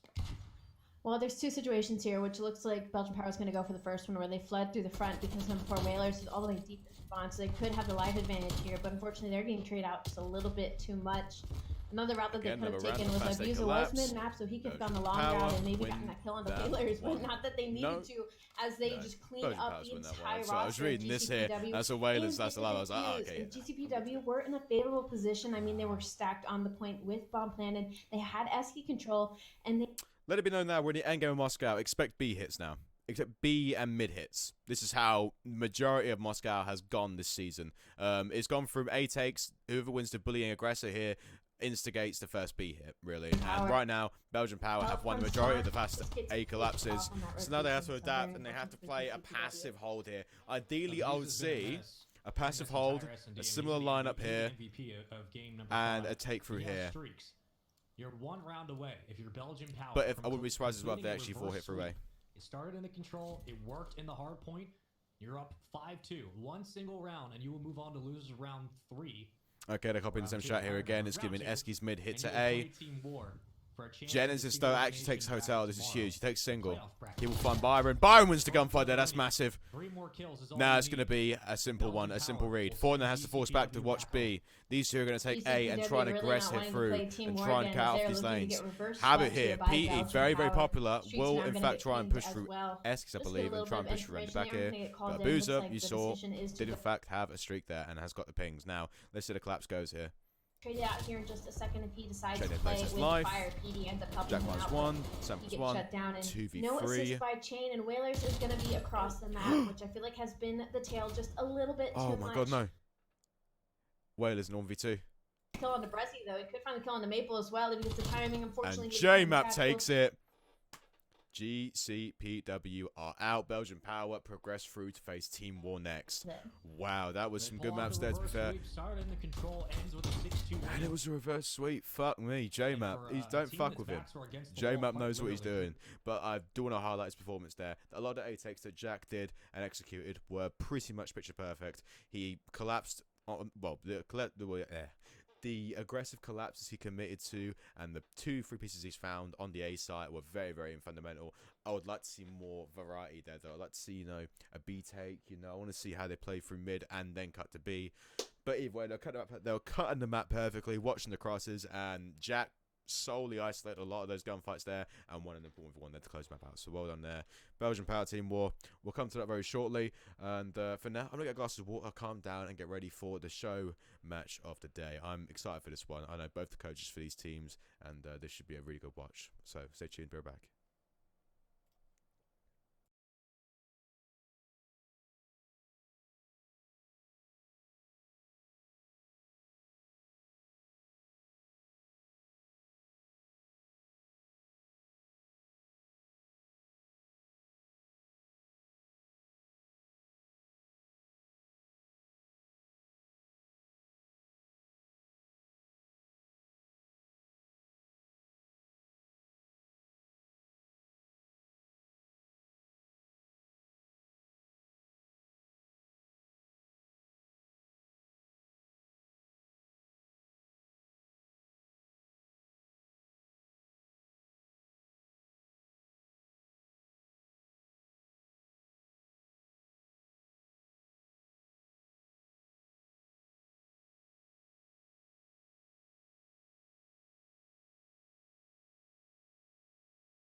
Okay, ladies and gentlemen, welcome back. We're going to be starting off with the very, very last one. The last game of the day is going to be Team War versus Belgian Power. It's going to be both my boys going against each other now to qualify for the knockout bracket tomorrow. And it's going to be a Rainbow Map selection. Not anyone map the same, but Apocalypse. I would favour Team War in this personally. Just because of the Garrison. Definitely one of the better teams in this map, statistically speaking, and out of skill-wise, it does suit them. Again, I've mentioned before, the Spanish teams are a lot better suited to these smaller maps because of the culture, ability, and of course, it is Team War. I mean, let's be realistic here. They just know what they're doing. Not to discredit Belgian Power though, because they are breaking off pretty well here, holding Temple down, locking down the initial push. But Team War right now are looking to chain P1 and P2 off the rip here. That's with presence now in Coop, in front Temple, as well as that. You know, Lucky right now is just playing his life. Fortunately, he's been infoed now by Jack. He's just going to try and find the kills, but Jack again takes him out. Now, number 7, he's going to fly around under here and try and get hold of Temple, which again, he will get the spawn through because there's no block here coming in from Belgian Power. They're going to find a very close secondary spawn, and now it's going to be one here to try and find it down. But again, Lucky there and Jack. Jack now is left with a man's job right now. He has to try and lock down these P2 and not worry about the front here, which will come into play right now. But again, he has got a job here. Again, though, with the pinch coming in here, it really is going to be coming down to these gunfights, and it looks as though Team War are going to lock it in pretty quickly here. No, Belgian Power retake. They retake quickly. Well done. I can't fault it there, but again, the way it's playing out, it's going to be quite tight. I would see Belgian Power personally just trying to spread the map here nice, get a lock down here. I'd like to see, you know, a spread here. Number 2, forward down here to under. Number 4, lock it up here. But right now they've been really, really scared and really, really passive. Again, when Team War is collected at your front doorstep, it's very hard to win it. Because look right here, number 8 there nearly wins the gunfight, and that's going to be Bracing now holding it down for another one here back for spawns. You're seeing the theme here. 1v1s for these Temple spawns, and a player just at a time soaking it all up. And again, it's going to be that man Linny right there. The pillar from the previous hardpoint. Let's see how he does here properly. Oh no, I've gone back. Oh, that just sucks. Let me go 1 second. Hold on. Team War is looking to get that. There we go. Now I'm back. Now I'm back to business. Down. He's able to reserve that scrap time for the Belgium team. Now, with a few seconds remaining, we take a look at our new hard point and who's in control. It's Team War, already in position, waiting in defensive stances at the moment. They do have a player behind them. That's Brezzy. He is the first to fall, so getting the player out of the back line does maintain that spawn onto this hill for when their players fall. You can see player number 5, Lucky, is able to hop right back into the action after being taken out. Of course, he will get into this hard point outnumbered, and fighting 1v2, he'll die. Now I get off the respawns here. Team War looking a lot more disciplined. Actually going to go fight for under first, to then play for top maps and the front side. But again, it comes down to Linny again being a pillar and finding the kills under to win it. But again, teamwork here, trade outs, close it really nice. Now, Team War forced a break from what we like to call the unfavored side in this, because Temple, in my opinion, is more favorable because of the control on maps and top. And the flood under, you can actually see a lot more team shots clearer, as well as finding crosses here into Chicken Coop. But on the rotation, Team War, numbers there, 1v1 here on front side. I think just finding the player there and finding players around through Hut and through Coop, it's going to be, you know, Team War holding a good 30 seconds here. The setup looks favourable for that. And Yaka, despite losing his life, will spawn close and will find it good. Is already going to look to call in his score streaks to secure a larger lead than they have already gained, 108 to 44. Belgian Power, once again, with a very hot early start in the hard point. Maple claims 7 in a row to himself with score streaks before falling.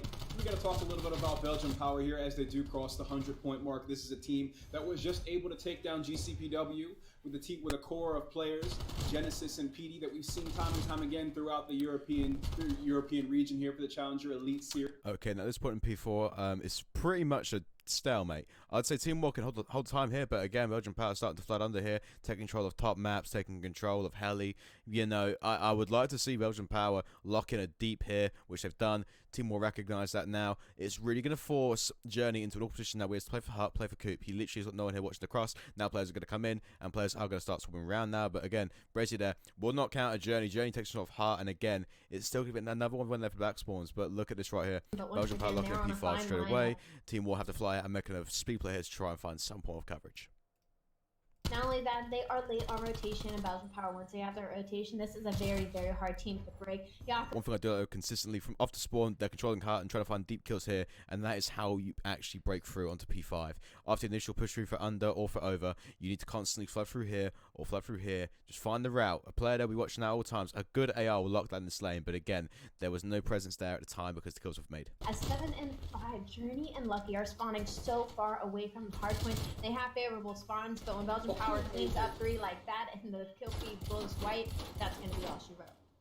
Maple doing a lot of damage there. We saw Metals peppering shots from above to try and support Yako in the hardpoint, but it just wasn't enough. The gun is too strong in the hands of Lenny and Maple as they're able to clear it out, maintain control of the hardpoint, and extend that lead a bit further. Scrap time gets them to about 150 as we rotate to the next hardpoint, still maintaining the 60-point lead. Team War looking to work through the same deficit they found themselves in the previous hill, but they do get the initial time on this hardpoint, and so far they got first blood. Metals opens it up with a kill on Buza.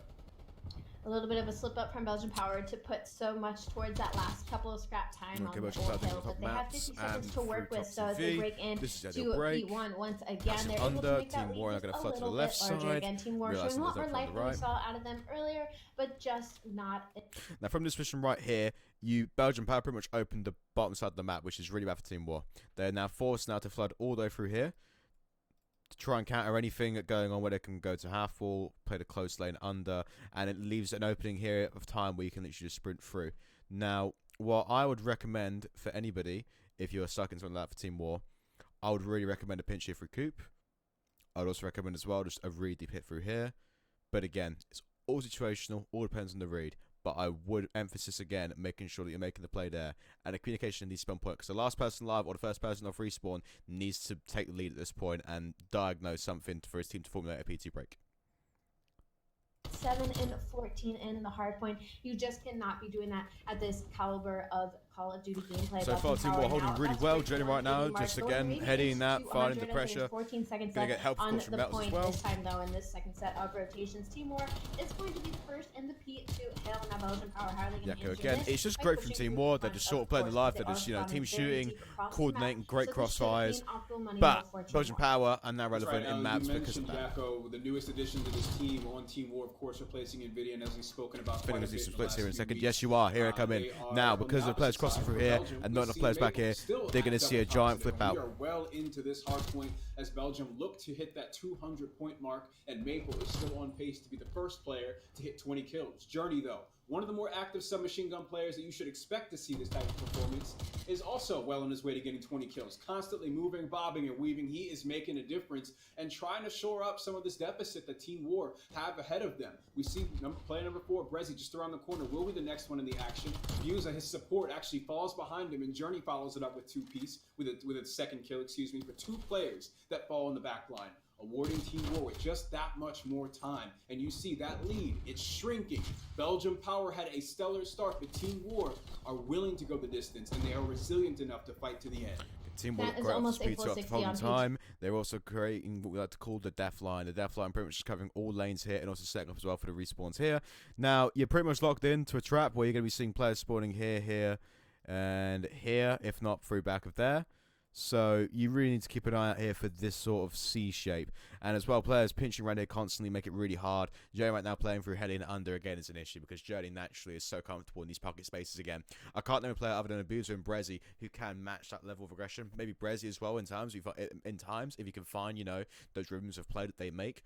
But, again, Belgian Power have given up a large deficit of a lead here now, just to find control. Byron Linney, again, needs to step up a little bit more here. Play less around the hill, play more to his abilities. I'd stick, someone like Paul in the hill for now. Just make him play those tight wall-to-wall gunfights because we know he can win that. And if Byron Linney can find the time and find the presence across the new hills and A rotations, he locks them down straight away. That's what I've seen so far from, Belgian Power across today's series. The top 3 players from Team War have been able to surpass him in kills at this point. Buza, as well as trying to put his hat into the ring, Brezzy has already passed all of them at 20 and 22. A very high engagement game from him, and certainly a huge part of why Belgian Power constantly has a presence around the objective, except for the 60-second, Team War again executed a horseshoe counter to make a front break. That again is actually a good move there from Team War. Execution wasn't there because I don't think the numbers were required, because look, Belgian Power again, they stacked heavily around L and through Coop. You can do that. There's numbers in hut, deep, and in on the line. But again, P4 really is. P4 is essentially not as bad as P2, but it is equivalent to I'd say Raid P3 on steroids. Garage Hill on steroids because you have 3 entry points to break it. If you're gonna lock it in, you lock it in quick. because again, unless you have streaks, it's very hard to counter. Belgian Power take map 1. I'm surprised personally. I would have expected Team War to take it. But I mean, damn, Belgian Power locked in early, had a nice deficit, had a nice lead. Did sacrifice time though, but regained, set up well again, and it was really hard. This is a very hold-heavy game, but again, Belgian Power look comfortable. Linny, credit to him. Jack, credit to him. And Abuza and Brezzy are a partnership that I'm liking so far.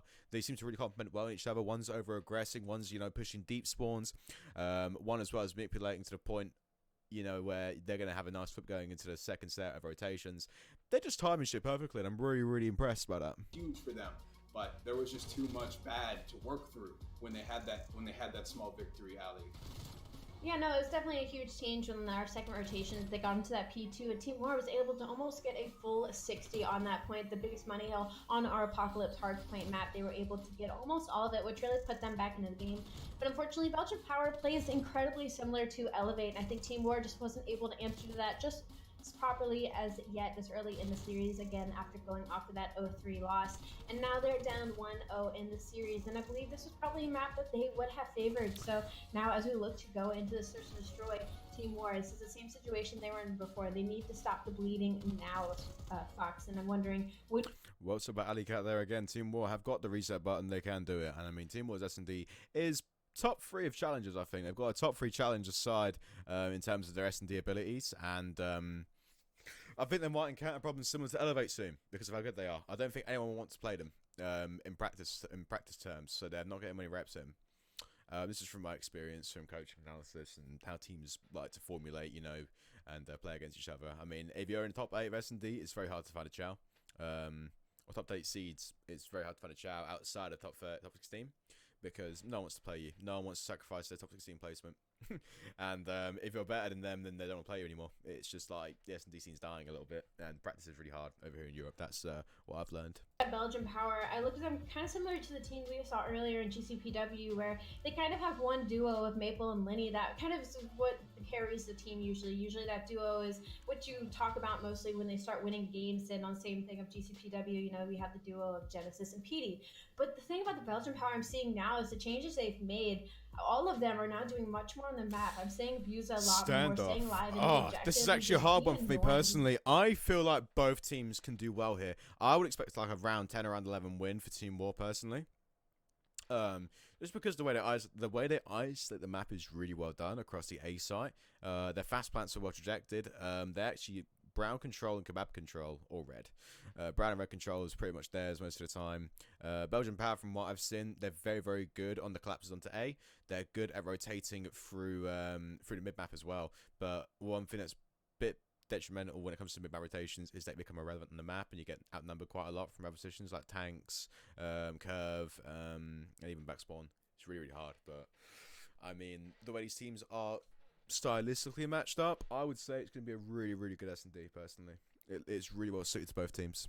Just a really tough situation for them to have to dig themselves out of. So I have to ask, Ali's going into the Search and Destroy, moving away from Respawn, slowing it down kind of. I think that Team War has had a bit of a rough start so far to the tournament. What do you think is their greatest weapon coming into Game 2 here against Belgium? Their greatest weapon is going to be Journey and Lucky. I feel like Gakko all day has just been having a bad day, and Metals as well has had a bit of a slow start, and so it's really just going to come on the backs of Lucky and Journey at this point. And I know we've been having to talk about Yako a lot just because of the numbers he has been putting up. And watching the gameplay, I just feel like he needs to find his place better in this team. I feel like sometimes he's trying to fill a role that just doesn't fit his play style. Like I said, I saw him doing an early rotation at 30 seconds and getting picked off and not really making that much of an impact on the map during... Apocalypse, you can over-rotate. You can afford to do that. It's a small map. You can afford to do that 30 seconds. It's very hill-specific, though. Won't lie to you. When it comes to the close there in the P4, you did see Team War elevate themselves really well across P3 and P4. But 1, 2, and 5 was the chain there for Belgian Power, and that's why you saw a giant giant gap closed and opened up again, because that split's really bad. Frontline, it will take you down. Yako is someone that can often be a lurker. He's someone that will go for that flank, the early rotation. We'll have to see if it works out for him this time as we hop back into standoff. Good old Black Ops 2 map. We're hopping into the first offensive round for the side of Belgium, looking through the perspective of Brezzy, who's got several players around the corner. No competition, no follow-up right there as Lucky falls immediately. And Brezzy, he can just hold this position as long as he'd like. I was excited for that first blood on Metals, and now he finds 2. Oh my god, as soon as I blinked. Perfect read, perfect collapse. I mean, listen, so you can take A and aggress as much as you want. If you open up mid that point, it becomes really relevant to players to actually hit the pinch and or watch out for crossfires. So that's the situation there where you cannot sacrifice mid. Again, if you're going to aggress, you need to constantly pick it up. The gunfights weren't won, and that's why you sort of free wipe there. The way you need to play this map is to not make mid relevant. This whole section of the map cannot be relevant. You need to sort of formulate, pushes around the either side here, formulate a push here. As you're seeing here, you have to just take buildings at free will. Now, this here is going to be an aggressive round for both. They want to play for Brown control straight away, with number 6 ideally being the pick up there for the mid-pinch, which is really, really good from Team War. Yaka finds one, Abuza there trades it out, but again, the collapse comes in, and Brown is going to be still at 1v1 there for Journey and Abuza. Abuza, though, we're going to take it down by Journey right there, and it's going to be now a 2v1 situation. You're seeing how fast these Brown collapses take. It has literally been 30 seconds of the round, and we're already down to another 1v2. Although we've seen this pretty much all day. The theme, again, is these fast collapses from the side of Belgium Power, GCPW. I mean, Team War are just naturally susceptible to, not having it, They actually won't do that. But again, an idea now, Team War looking to just create a take situation here for Belgian Power. 1v2 for Jack Maple. As Maple is stuck in a 1v2. If anybody can do it, it's going to be Maple. He finds a couple shots on the Journey, but doesn't take him down. Maple has a couple seconds. He gets a kill on Metals, but thankfully Journey gets that trade. Again, that was a good read there from Jack, but Journey just a bit quicker there. And because of the tightness, you can afford a trade. So that was well done there by Team War. Definitely not. We see the play call to go over towards Tractor, get this bomb planted. Definitely playing out the 1v2. The better rounds. They set up the crossfire. They knew where Maple was coming from. Journey was just able to play the numbers game and have his support on Tractor just next to him there in a defensive position. Once again, that was a lot of that is hinging off of the success that Journey found in Brown Courtyard, where he was able to take down Buza, finding the trade kill for his teammates. So the communication from Team War right there, extending their lead further, 2-0. Metals does die last round, 4 kills in a row. He was only able to find the first one, that first blood in the previous round. Have to look and see what they do differently this time around, as several players from Belgium seem to prioritize Brown here. They will be met with 2 on Delhi and 2 on the A site. Kind of split up here, the defenses of Team War, and that's going to be up to Belgium to suss out. Metals and Journey 7-1 together respectively. Journey is on a 3 spree. He has yet to fall, so he's looking to hopefully stay alive here in Cafe. Belgian Power playing a little bit slow here in mid map. Brezzy knows where Journey is and just getting a couple shots out to kind of keep him in place, not allow him to push his way towards the site. Bomb kind of by itself on B though. 2 members of Team War are going to be there, so the information is going to go through to Lucky as he finds that kill. Fortunately, Belgium Power seems that they have pushed up on the A side to get their control, but that bomb is down and out at B. None of the kills going their way. Lucky finds Brezzy. 2v4. Belgian Power, only so much you can do here. You're spread off across the map. Abuza is about to be in a 2v1. He gets a couple shots through, but the trade does go on to him. Lucky is now finding 3 in a row for himself as well. Again, this here is another situational thing for the players. It comes down to a lot, but Jack has nothing to do. He has no way of winning this round. It's very unfortunate, but when you allow players to get forward, when you allow players like Metals to get forward early on, Team War excel in S&D. It's the same situation for Brezzy, and from what I've seen so far, Brezzy and Linny, they're the 2 players as well that really aggress forward, but this map is 2 things. It's heavily retake orientated and heavily first blood orientated. You can do either one and win really well, rather than one or the other, which S&D has sort of, been scattered around this year. I've definitely seen lots of instances, especially on the newer maps that have come in, like Express, for example, even Checkmate when it was in, where it was just very, it wasn't flip-floppy, but the collapses were definitely the key deciding factor. The fast collapses were the key deciding factor. Now we've opened up the S&D book as the year has gone on to formulate these ideas like, right, well, we can plant early, we can plant late, we can play for picks straight away, we can control buildings straight away to force them into lanes where the AR can take them down. And, right now we're seeing pushes now coming out of the Belgian Power now to take back gas. And really, this is now going to be the reverse Brown control take. And again, Journey now has to formulate ideas, but Brezzy there finds the 1v1 again. We'll see another player down the below. Yaka won't. Yaka knows what Brezzy is, but Brezzy right now is going to play tight. He's going to play high. He will find one there, and wow. Again, Belgian power looked really good there. Jet closing it out, and 3-1. Again, we're now entering the mid-portion of S&D. So now we're going to see more takes, which I believe are going to be more passive, in my opinion. I expect passive play out of both teams and more info, because you can be aggressive at the start to get habits and get jigs of the map. Now you need to really figure out how they're going to slow down. War saw the cross right off the bat. Journey tried to get that kill very, very early, and he managed to stay alive. And the fact that calling that out and still got no help from his teammates, they not only expected the flank, but still lost to it. Belgian Power now finally on the board. Down 3-1, however, not impossible. Linny having a bit of a slow start, but that's okay. He's been doing enough thus far, and the hard point as well. Maple 4-2, as consistent as ever. Already some aggressive gunfights going out in mid. Tacticals getting thrown, but nobody tagged up and down just yet. Brezzy, though, looking to fall here as he is incredibly weak, just trying to get shots out.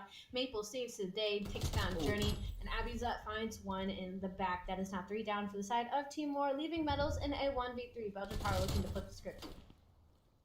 1 versus 3 situation. Metals does find a couple of isolated gunfights here, but of course expect him to be bait and switched 2v1 just like that. And Belgium will find their second round win in this search and destroy. Chaining 2 together, they do put themselves right back into this game. Okay, so the first rounds were opened up pretty much by initial trades and sweeps of 3 to 4 kills at a time. Now we're seeing more bait and switch. Now we're seeing more players picking gunfights in unorthodox spots. I think that right there, showing by Belgian power, was really, really well done.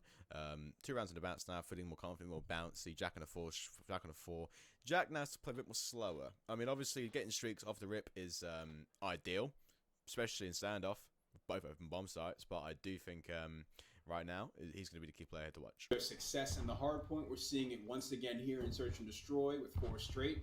Lucky, as well, as we're looking through his perspective for the side of Team War, is the bomb carrier, and so far a force of a presence with this AR, particularly around the A site, which he will be prioritizing on this offense here. He has been spotted on Statue, though, and you see the utility already raining down upon him, but the support of his trophy system keeping him alive. No ground gain just yet, no first blood alley, as everyone's playing so carefully here.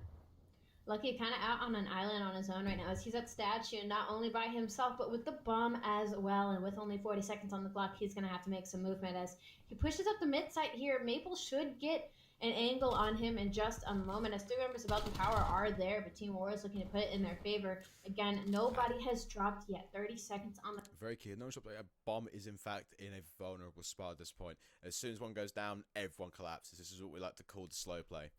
Especially now from the A to B take, it's really, really hard. So as soon as you see 1 kill, more should follow now. It should be a 2 there. Hunting for the third. Third is done. And again, Team War now are disadvantageous. I feel like this map as well, S&D wise, plays so well, but near the latter portion, everyone is just gone. It's not a case of like you find a kill and take a plant down. It literally is a case of everyone's gone because you figured out, and then you just like domino effect your gunfights, and you make everyone mid irrelevant, everyone brown irrelevant, and you're literally forced to play either curve A or curve close B. And yeah, that's just sort of what I'm really understanding now from these particular instances of this S&D. Machine gun player around those 2 parts being taken down, actually without a single kill. They were not able to defend or control Delhi at all in that situation. In Belgium, they're going to walk away with a round win again. 5 straight for Maple. This guy's just nuts right now. Belgian Power doing what we wish to see out of Team War in our earlier series today, as they were able to flip the switch in their favor now as they tie up the game, winning 3 rounds in a row. Again, Maple's on a 5 streak, 7-2, whereas on Team War, no streaks on that side. Yako 1-4, once again, still having a slow start. Metals, though, 6-4, kind of coming alive more so than we saw from him earlier. Lucky and Journey 3-5 and 4-3, doing what they need to on the map. Now, nobody has fallen just yet, but there's still a minute on the clock. Bomb is going to be in mid-sights, but Metals finds 2, so now suddenly what was maybe a favorable situation on the B side. How did you find a 2, though? Where's number 6? Oh, he sort of crossed. It was a brown take, and it was an A-read as well. Damn. That's tough, man. That's tough. Well, they've 2v3, and they've got brown control. Not over yet, but Yako is going to be a nuisance right now. He has to literally either opt to go for a deep pinch here, or force them to him. Because when you're forced in brown, it's actually quite a scary situation, 2v3s. Because you have to force the A take here, but you know they're watching the cross. You know they're watching the cross, you have to literally play timing and play pockets. And right now, the way it's working, Linear has to try and take gunfights here, press them, watch the other side, and then go for the stick. But again, it's so hard right now because they've taken everything. And 3v2s, bomb down. Oh god, it's a 1v3. You can't plant. You can't do anything. If the force gun fights, Linney finds 1. Linney finds 2. That's absolutely massive there from Byron Linney. Now comes out to Jenny there in a situation. But again, they win it. Team War win it. Because the clock ran down. Linney can get it done in time. That's enough. That's all you need to get it done. And that work there was not even a bad take. But Linney there feeling really confident off the 2-piece. I mean, now we're entering more of the latter portions of the game. Round 7, round 8. What do you expect more in these stages? So imagine breaking down S&D into stages. Around this stage of the S&D, everything's been pretty much used in a map like this, so they have to literally play bullying, in my opinion. Like, every strat's been used, every single break-off's been used, so now you just got to bully them out of it and win the ones. So this really where it comes into fruition. But the first blood here counts more than anything in the previous 6 rounds. Team War is going to make its way through mid, maybe an A push here. Once again, Lucky's going to have it, but he's not going to be on his own on Statue currently, as that's going to be him and Yako working together. 3 members of Belgian Power, though, are going to be sitting on top of the site. Strong defensive hold here. Buza trying to play both sides here and throw him off.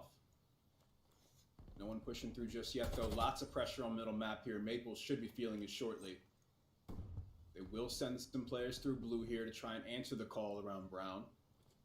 Bomb is there as well. Lucky and not in a great position to plant it just yet. They got to clear out some of the players waiting for the objective to be played. First blood does go to Team War. Buza falls. Metal. 2 straight metals finds another one. Very fluid. And now the time has come. The time has come to get this bomb down. You see the progress being made on the A site. Metals aiming down site, watching the closest choke point to the bomb. It's going to be Maple and Brezzy taking point here. See what they can do with it. Let's see what they can work, because the flank is coming in from middle map. They have to execute quickly. Team War overwhelms them with the pinch and finds themselves at map.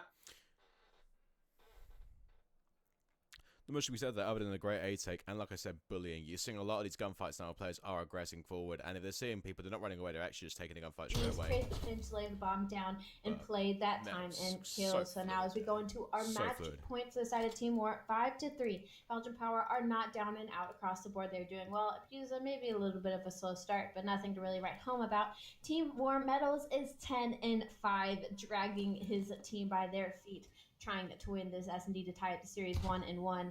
Going to be on board with Maple here. Bomb is going to sit back into their spawn just for a little bit. Team War, pay attention to your minimap. It's spread out quite a bit. A little bit of a 2-2 strat here on both sides. Nobody really in mid, as all of Belgian Power seem to be over onto this statue right now, just trying to get a couple of shots to connect. Coach Magic for Team War at home alongside Cynical. They got to be doing something right here to see the consistent success from Team War on this map. They're going the distance here with Belgian Power as they find themselves at map point. They're bouncing back beautifully from their 0-3 loss earlier today. And look at that. 3 straight. Last man standing is Buza. 3 just around the corner. Take would be Reed as well. Team War, beautiful S&D.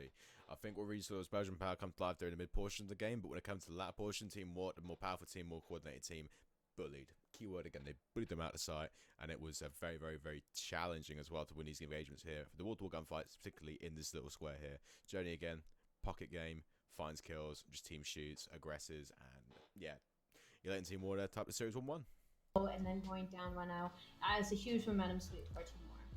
Yeah, Team War's got to be feeling real good. I'd love to hear what the comms are like and what the vibes are like right now for Team War. So if you think about the change in their roster, they've had very slow, subtle changes in their team, of course, dropping Nvidia and picking up Yako, who didn't perform a whole lot in the Search and Destroy here, holding just about 1 kill throughout most of the map. But the difference in their coaching and their coaching and analyst staff, right? So their coaching staff, we're seeing Nacho, who was working with them for most of the game, but now it's going to be Magic alongside the newest pickup here. And I think that we're still seeing Team War remain this consistent, cohesive team. Of course, we saw them kind of crumble and falling apart in their 0-3 loss earlier today, but kind of shaking those things off, just trying to finish out the night strong, and they're looking good so far here in the Search and Destroy.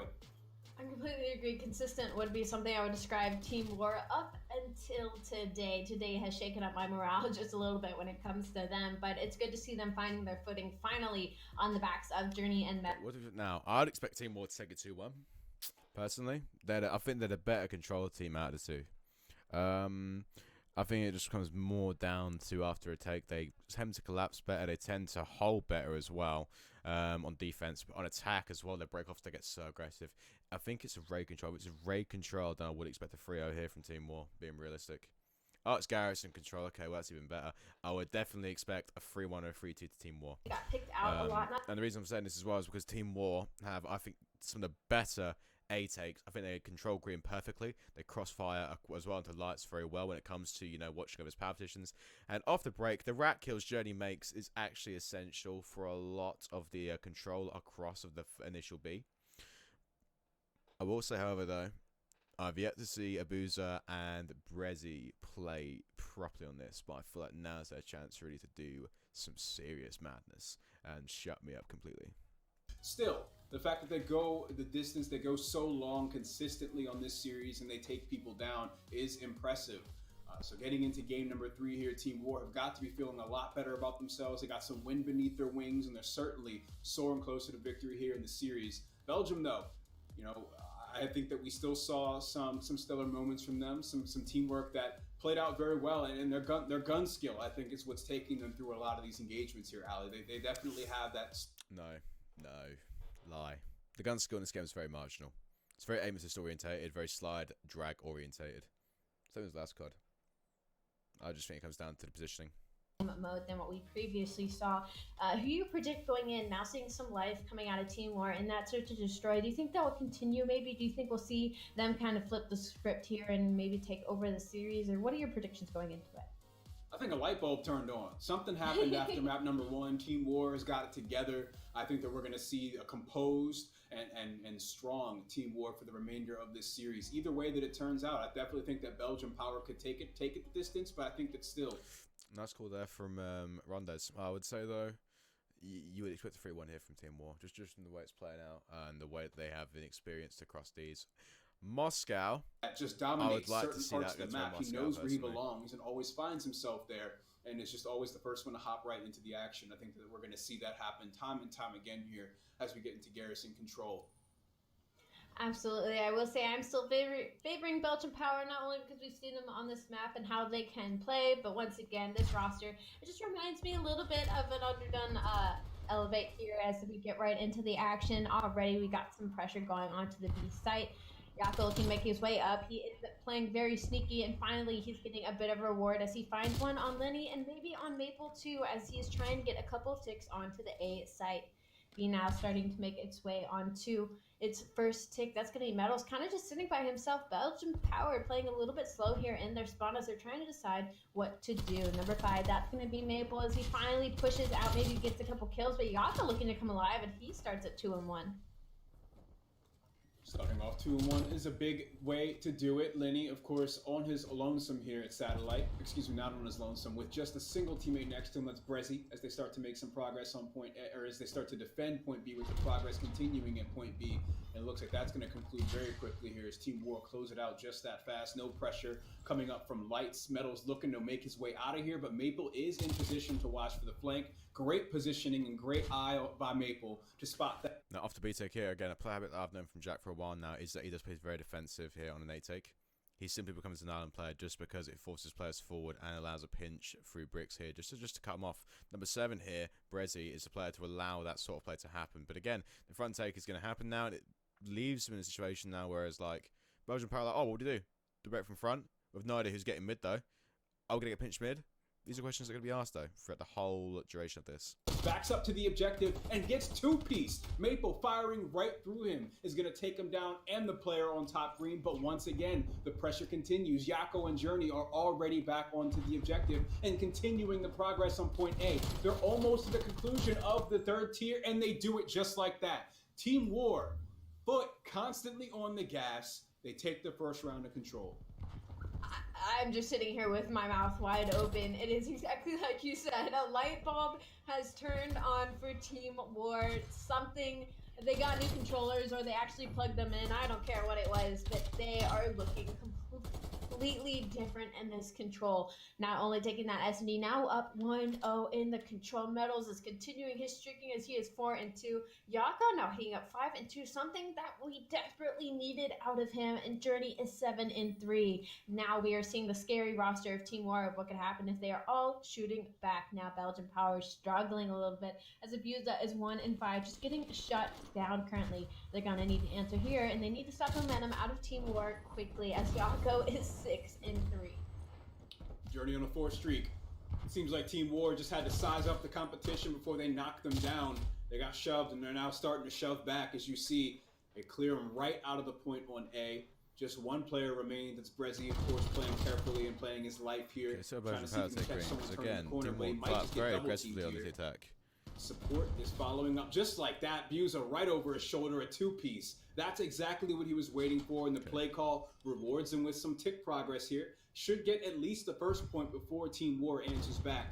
They're going to be attacked from both sides, but the pressure from Green is stopped before it begins. Brezzy and Buza still doing damage without being stopped. Oh, Journey, once again, coming from bricks, he is going to find what they needed to stop. Dump some water on those 2 players because they were turning things around for Belgium in a big way. Buza and Brezzy definitely trying to turn things around as they stop the momentum for just a second on the side of Team War, but as soon as I say that, the foot is on the gas. Belgian Power need to make their way into either site as there's only 30 seconds on the clock. Sure, they have a ticket A, but nobody's really close enough to make anything out of that situation. 3 players of Belgian Power are going to be mid-map, forcing their way onto the B side. They will get answered by Metals, but not if he gets shut down fairly quickly right in the mid site. Yako gets shut down in mid as well. It's all going to be up to Journey. He finds 1. He finds 2. Oh my god, he should never win that gunfight.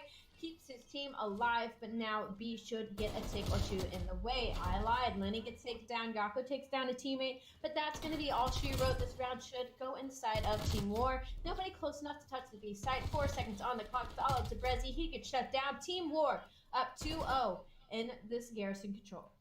Journey with the body blows on middle map, connecting with some stellar hip fire. That double kill is the time that they needed to close out this round. I feel like we also saw pretty much spam. We also saw the Creek play on Satellite making a big difference. Lenny was really the only one that was able to respond in those closing moments of the round. And I think if I haven't figured that out by now, then I don't know what you're doing, Rondes, to be quite real with you. It's the most obvious fucking shower spot, and it's the obvious break from front in your life. But again, the tandem plays from Abuza and Linny, I think it was off that control point here, really was sort of set in motion. But again, Team War can just aggress through and just rat 2s and 4s throughout mid.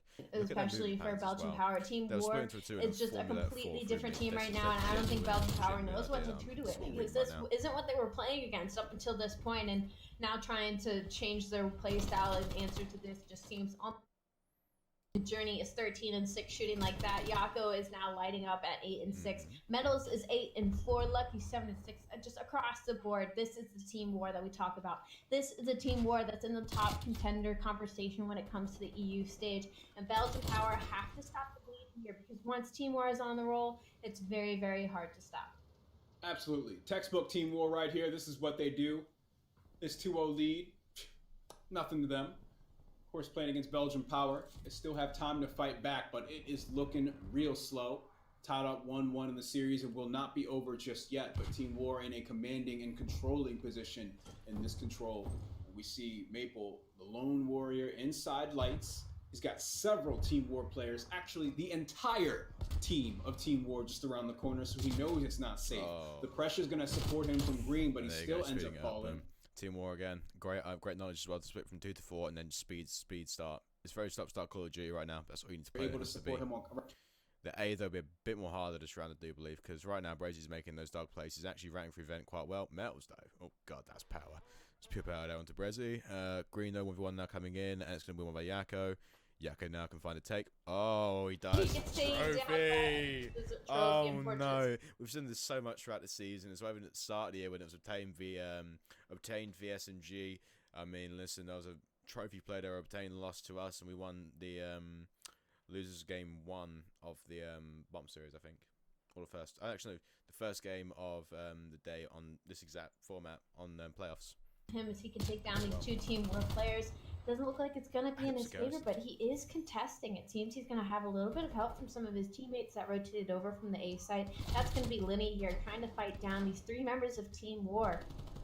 Very close here to see what goes down. Linny will find one to open it up. Metals trades it out, but Brezzy's going to get aggressive. Brezzy does get shot down, though, but Maple cleans it up as he grabs the sub from his dead teammate. That's 3 down. Belgian Power finally put themselves on the board.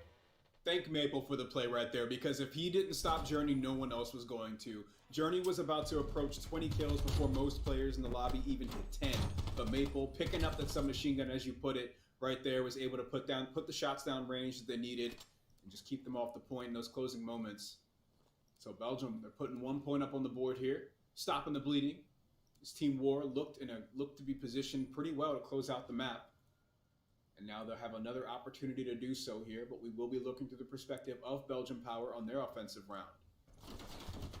I respected that play so much out of Belgian Power because, usually, that was just all down to communication. I want to know what those comms were like because typically your teammates would have been like, nah, man, chalk that up. If we get wiped there, not only is that B gone, but possibly A, but instead they trusted their teammate. They trusted that Brezzy was getting that contest in, and they all rotated from the A site to help him over onto the B and keep it from getting that tick and putting themselves on the board. So huge plays and communication and chemistry out of the side of Belgian Power, but they still have a long ways to go as they are down 2-1 in the control, and not only that, they are down lives already. Team War looking to push up in the spawn, but Maple's not going to let any of that happen as he will shut down Metals, making his way up the platform.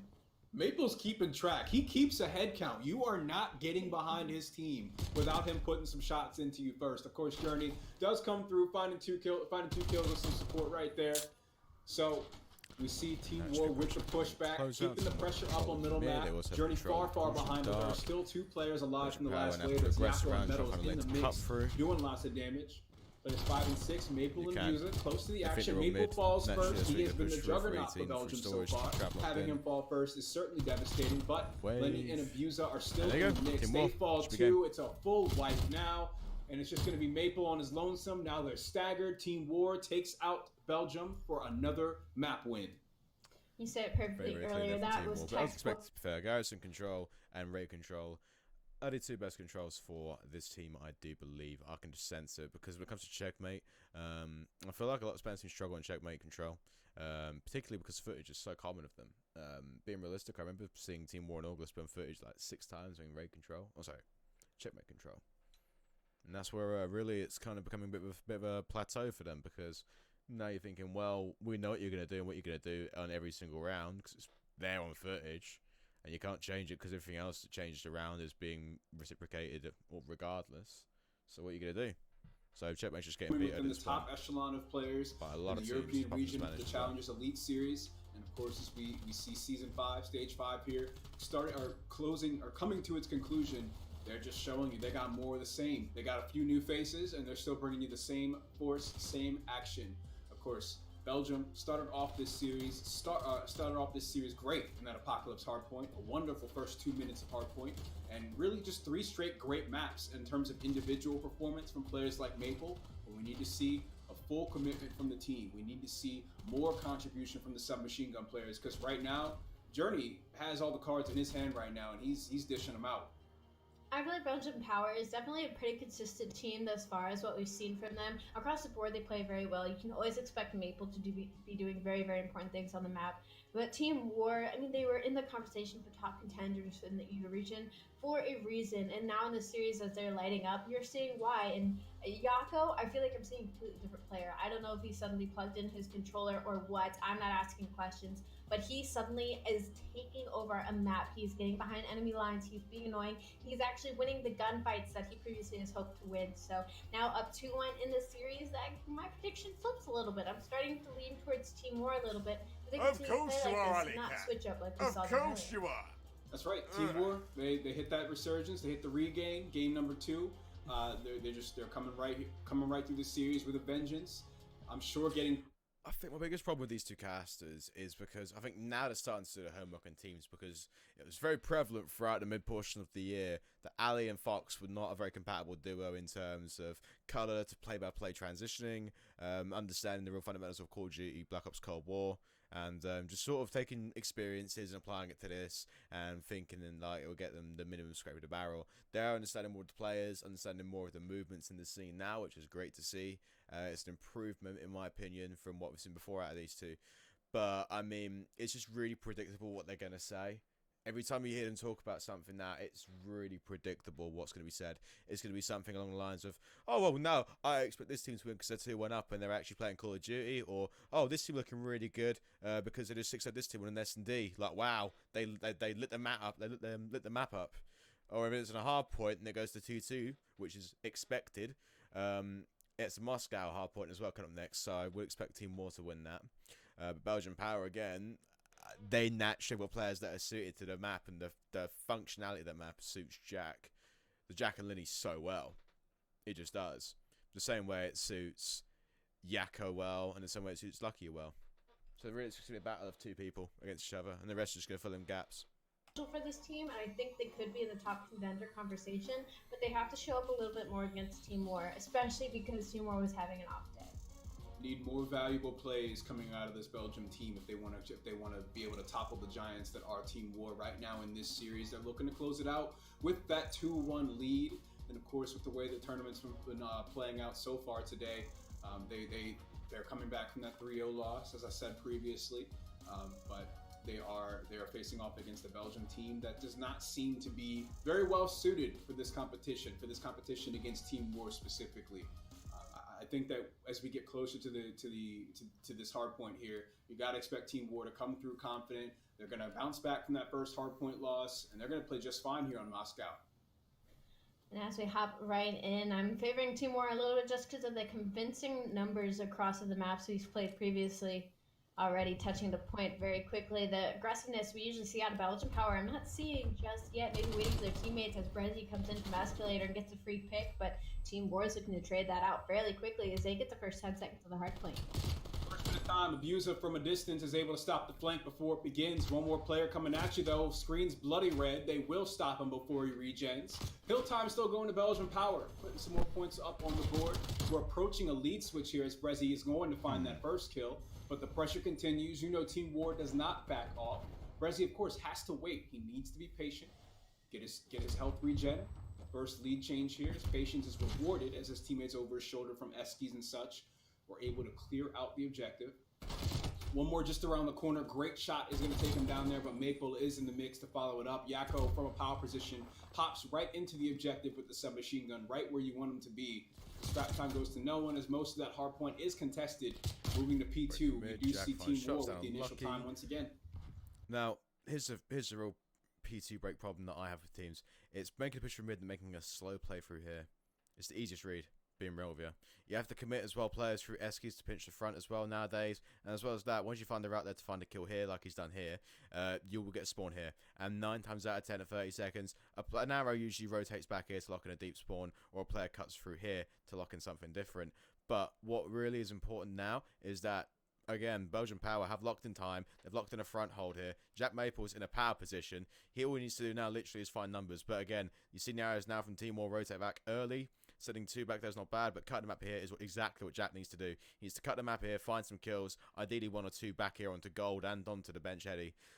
Otherwise, Jacko now will find a route here through onto single and just keep Belgian Power regress back into street and back onto old. Team War now have bought themselves 10 seconds of nothingness. He was able to secure great defensive kills and maintain and extend this lead here. Team War, once again, finding the initial time, are set up. What a pinch coming from Lucky. What a pinch. That's a read. That's a good route there as well. Big 2-piece. Player on the hard point still able to hold it down. No pressure on him just yet. And as we see Team War players fall, they will spawn up so close to that hill and get right back into the mix, right back into protecting the objective. 2 players coming in from Eskies, one looking to fight at Bricks. They do win that battle, and the battle at Eskies is won as well. Escalators now taken over by Belgium as well as the hard point. Scary moment for Team War to be in. The remaining hill time might just go to Belgium Power, and they should be getting set up for street here. That's 4 deaths down for the side of Team War as they're going to be spawning cross map as Belgian Power finally forced their way in, not only for the scrap time, but for new as well. Team War, they're going to have a lot of fighting to do as they push their way up street, and 2 of them are actually going to find their way into small. That's going to be Lucky and Journey looking to duo their way through the back, but unfortunately Brezzy was there and waiting. The trades do end up going out, but I'm sure the call was made to Belgian Power that there's going to be a player on their backside. Team War now going to make some pressure here through small as all 3 players are going to be there to answering the Lenny. They find 2 on Belgian Power, but time is still going to Belgian Power. They have about a 30-second lead now. Nobody on the point of Team War fights their way in. Very scrappy game. This is going to be the spawn point. It rotates. The ARs of Team War are still double negative, trailing by only 20 seconds as they take point in the hill here. Hill guy falls. No one to replace him as they both fall just that quickly. The player inside Vince is trying to jump into it as well. It's going to be Yako, not Vince, jumping through the window to defend the point here, but has to back off. Perfectly. It seems that Belgium are just in a better position to defend the point, and the rotation is looming as well. As Team War still trail behind by 20 seconds. You would imagine that Belgium Power, at least looking at the kill feed and the scoreboard, call out there for 2 street.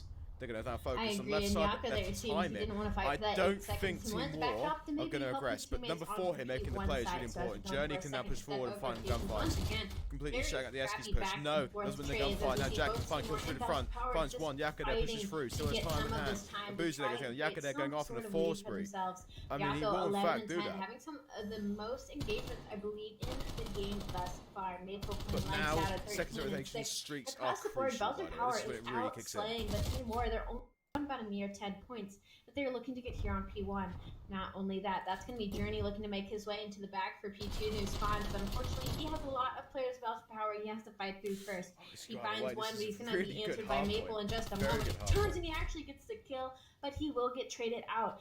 Good, lucky for him. Lucky is coming out of green though as well, and he gets the kill on Lenny in the back, so that's going to be spawns for Team War. Belgian Power though, very close, pushing through green to the hill. And this is where Lucky could probably turn things around. That's a big kill right there as he was approaching triple negative in this game. He takes the player out in the back line. Now he's in the commanding power position and is also given Metals that space to claim it as for his own as well. The pressure won't stop though. It's coming in from middle map. It's coming in right through the doors onto P2. But Lucky, once again, is in a great position to support his team. Lenny is still looking to disrupt the back line as Belgium start to spawn up on street. The pressure is certainly felt here. Right, free here. He's an important player. He's going to have to cut through. Okay, good. This is really good. And Abuser this is such awareness. One going deep, one needs to cut mid. Hotel, you can make the route, but you have to cut. You should have just left one here in Hotel. Alone. Belgian then Power Gold Yaka wins that. To have the deep spawns across the map now, as you just see number 8, Brezzy pop. This could be a problem. I've seen Brezzy execute this before as well from a deep hold and obtained from the team of Aroma, Brezzy, Genesis, and I think Jed. But again, holding deep bank here is actually really good for setting up a good front break. But that doesn't happen in their favor. Lenny in the back now looking to get a couple kills off spawn as nobody's able to take him down on a 2 streak, and his teammates I think Lenny's most fit man on the map right now. All Team War falls. Beautiful break to the side of Belgian Well Power. done.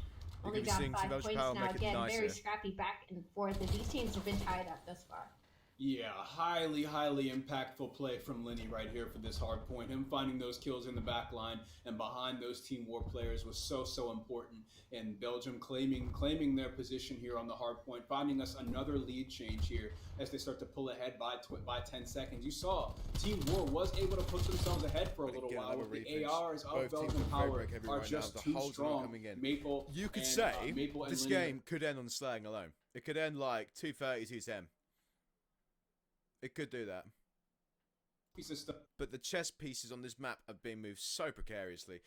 Belgian Power cannot lose focus and must the discipline. They must now start soaking the time up again. Jack just can't simply play islands anymore. He has to literally get on hill and be a main.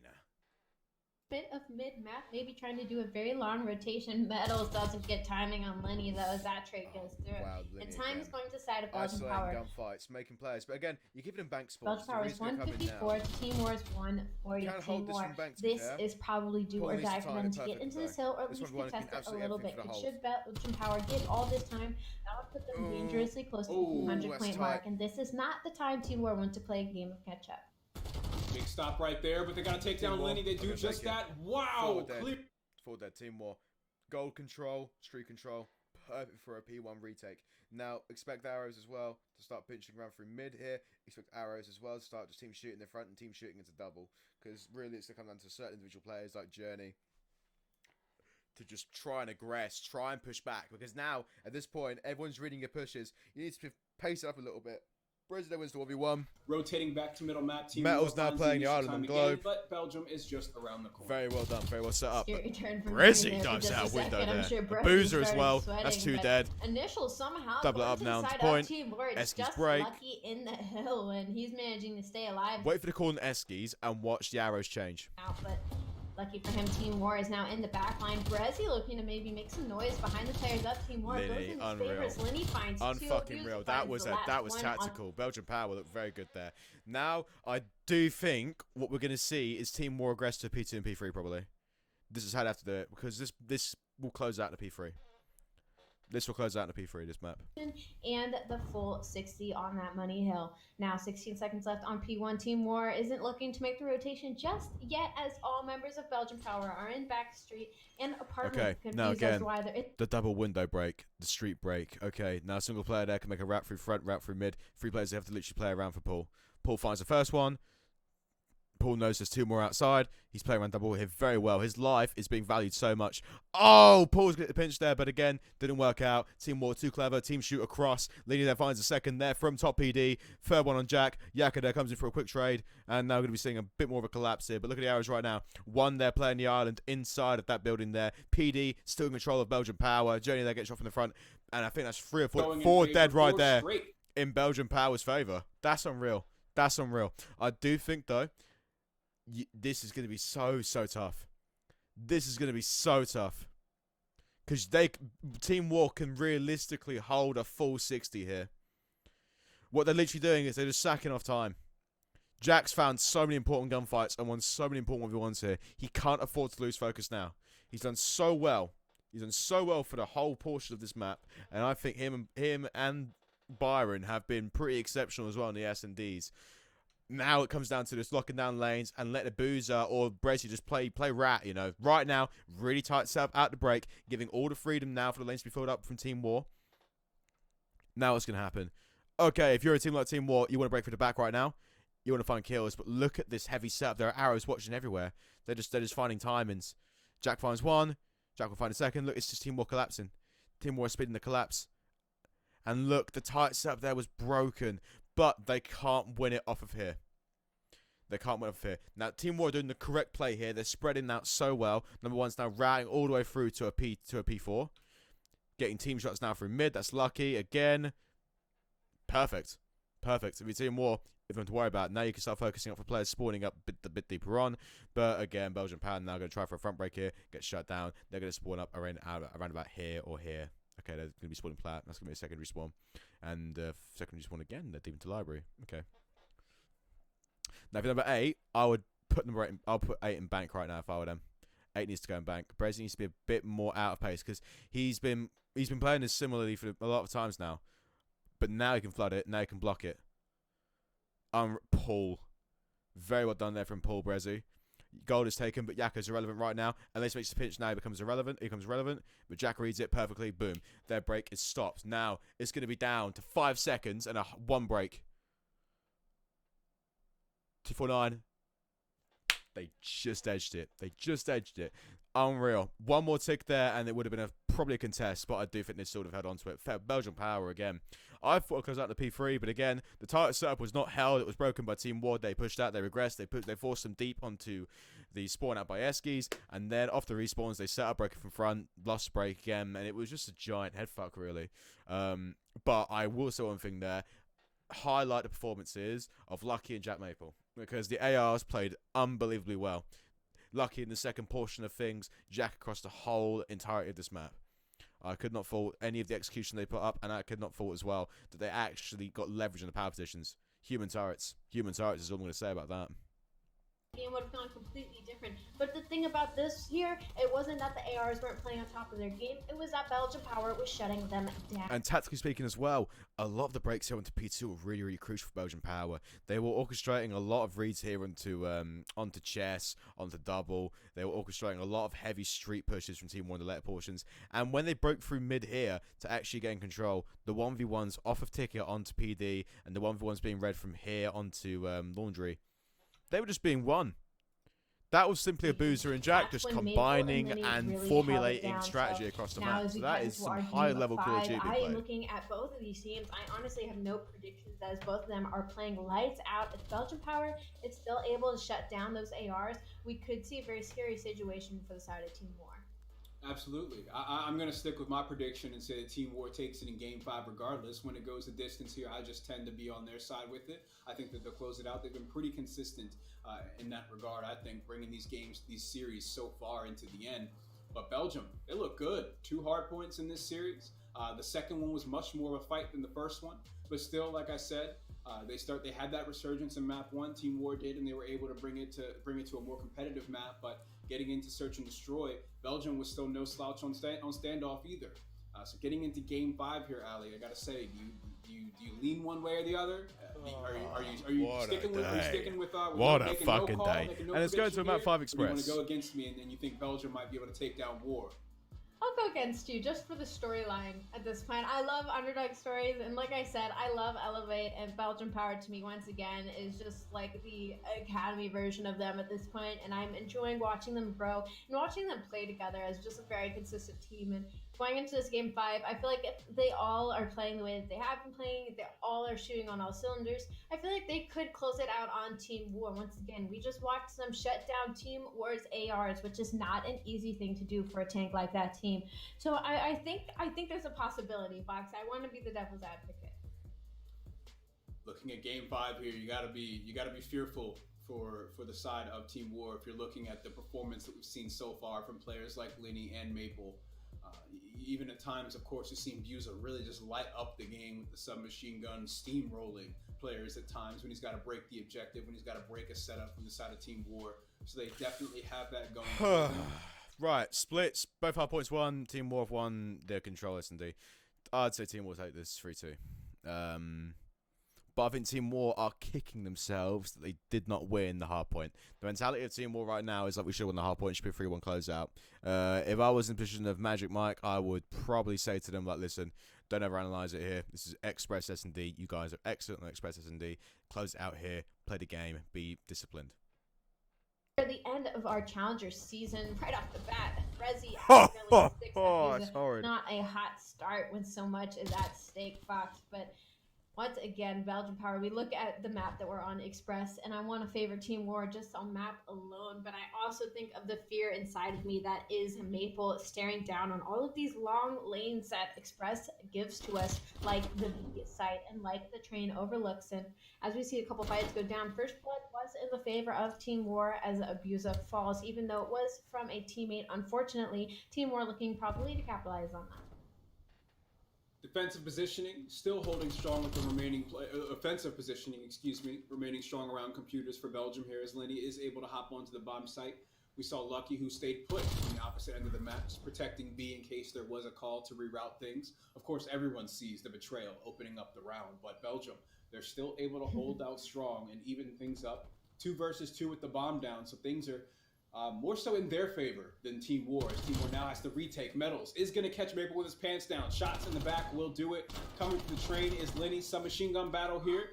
Just above them, both of them turn their backs. Lenny is able to damage both, and he finds a headshot straight through the back of his head. Pistol out loses the gun engagement here.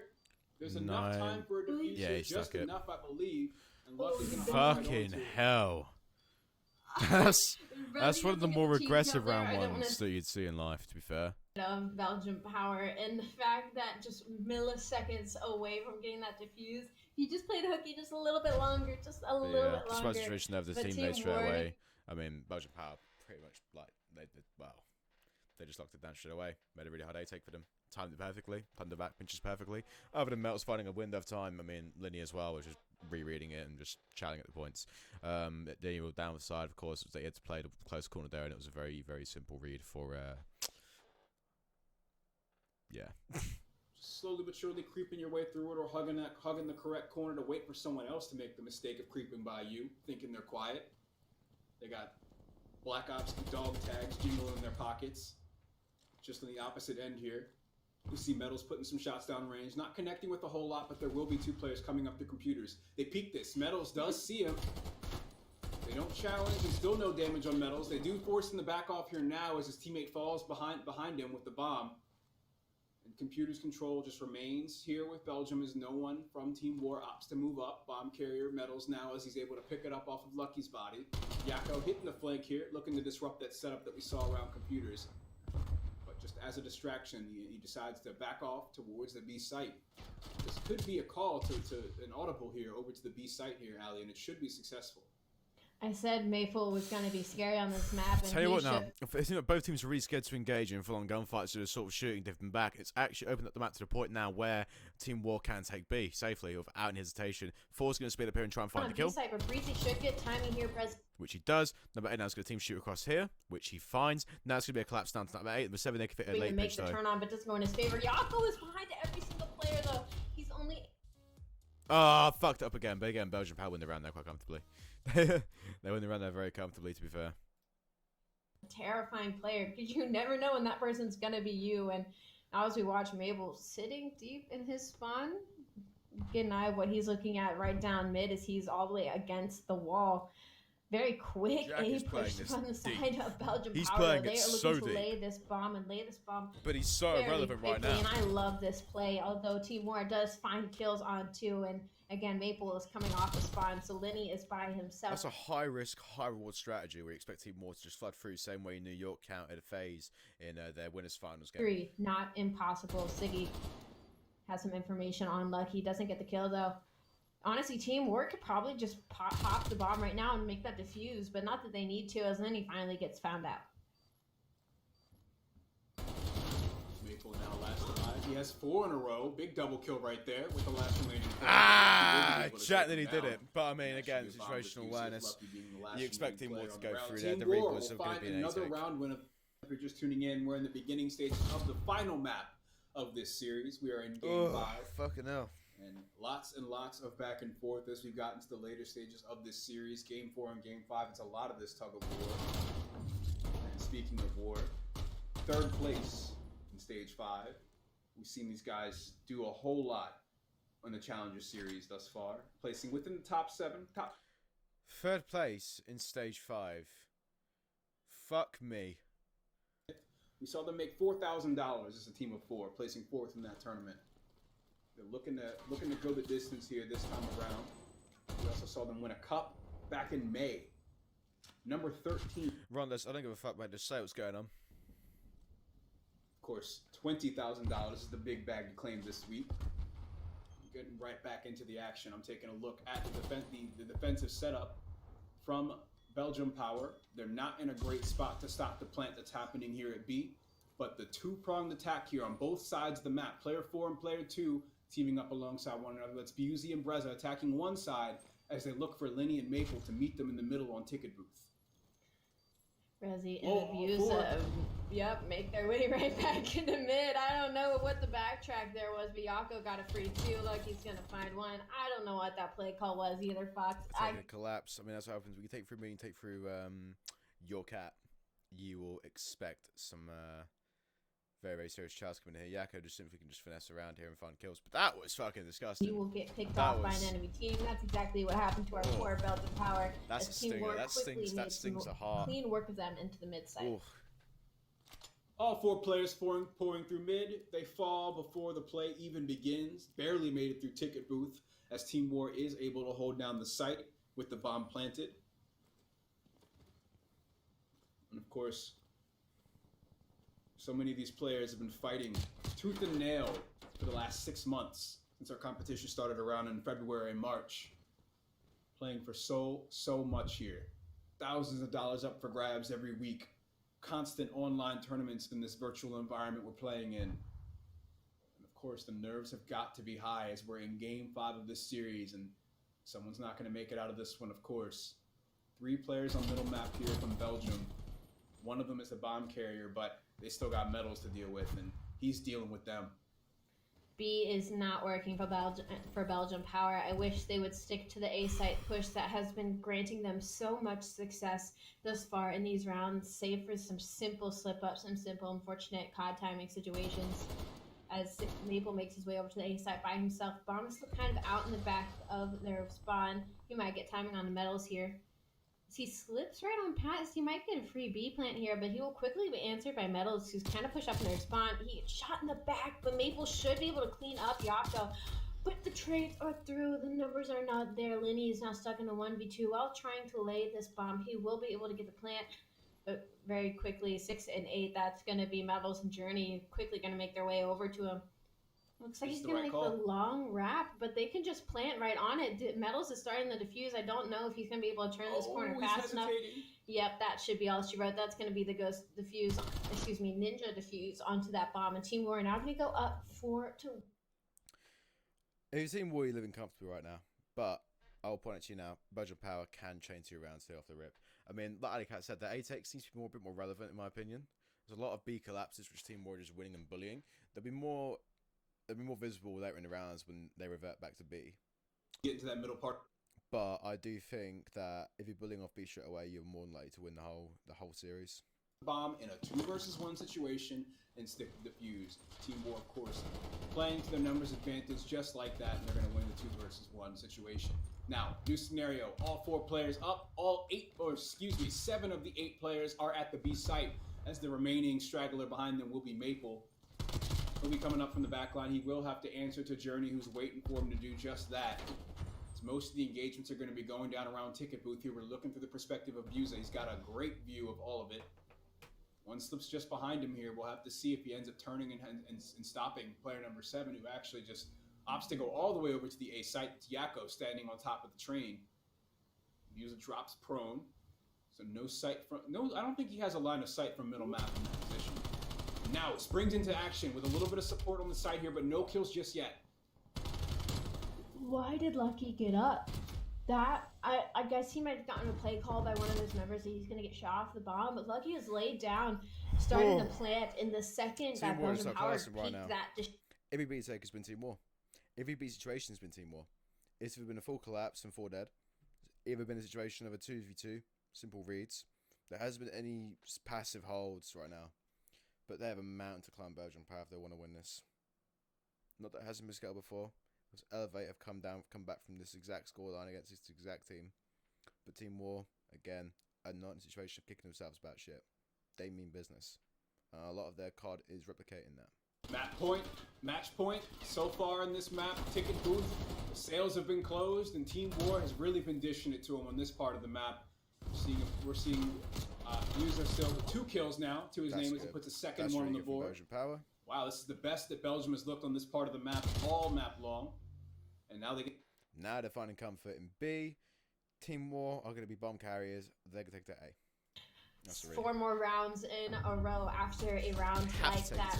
It sure as hell is a lot of work. If they start playing like that, it's definitely not impossible. Belgium Power, it feels like in this S&D, they've been questioning themselves a little bit more, like we've been used to seeing them do, and that's when they started to fall behind. That's when they started to struggle. So I think if they continue to play their aggressive game, if they continue to kind of put the pace into their hands, into the palm of their hands, they might be able to pull this back into their favor, but they have to do it perfectly here, as Team War is at match point and series point. This is do or die for Belgium Power. They have to do it here. Metals all alone with 2 players and computers just above him here. He's going to wait for some support, hopefully looking for a burst blood. You do have the ARs, of course, still sat back towards their overpass, Looking down range with the AR is Lucky. He's a great shot for it. Gunfights are going down on lockers here. Buza, you cannot turn that corner. Brezzy up top. Here's the gun engagement. You don't want to fight that with the height advantage. But Brezzy is going to back off, still being tagged up. They are not letting him get out of here. You got to fight this. You got to fight this. He slides through the gun engagement and gets away. The bait and switch, the trade, Team War, the communication on the site here is so great, but Belgium is still answering back. Lenny with a double kill, stellar headshot from his own overpass, and they couldn't stop him. No one had him clocked. It's Lenny in a 1v2. Lenny at 6 and 5. He's already on a 3 streak. His team is asking so much of him right now, and able to connect the shots. They know exactly where he is. They're not even going to go on the hunt. He's gonna have that line of sight. Journey slips right past, though. I mean, he can just play a hook with 30 seconds on the clock, only so much. Journey and Lucky, either they have to get really cocky and overpeak this to allow Lenny to isolate a gunfight, or they just sit and wait, and it looks like they're going to play the safe route. Lenny, you have to win. You have to win this gunfight. He's unable to do it. Team War, close it out. Team War secure. The playoffs tomorrow, and that right there was a beautiful round. Team War actually bet and switched perfectly. You saw the gunfight there happening inside this area of Metals and Yakko. Of course, it was a trade out. They still locked down the bomb site. They still took control front, and Linny was regressed so far back that literally he was left in like a real spot of bother. A real spot of bother to the point now where he had to try and force him to peek ahead out. But again, if you're Team War and you're that experienced, you don't do that. You don't fall to that kind of strategy. You just play your life. You play positioning, you play for the aggressive push, and you stick it down straight away. That right there was beautiful S&D. We'll be seeing Team War and Elevate tomorrow. Team War will be playing up against Mavericks, and Elevate will be playing August. So it's going to be Spain v Spain and England v England. The two best Spanish teams and two best English teams, and it's going to be a real grand final to watch, definitely. But thank you for watching tonight. I hope you enjoyed it. This is my first run at it, so I hope it didn't disappoint. We're seeing you tomorrow for the finals. Have a nice night, everyone.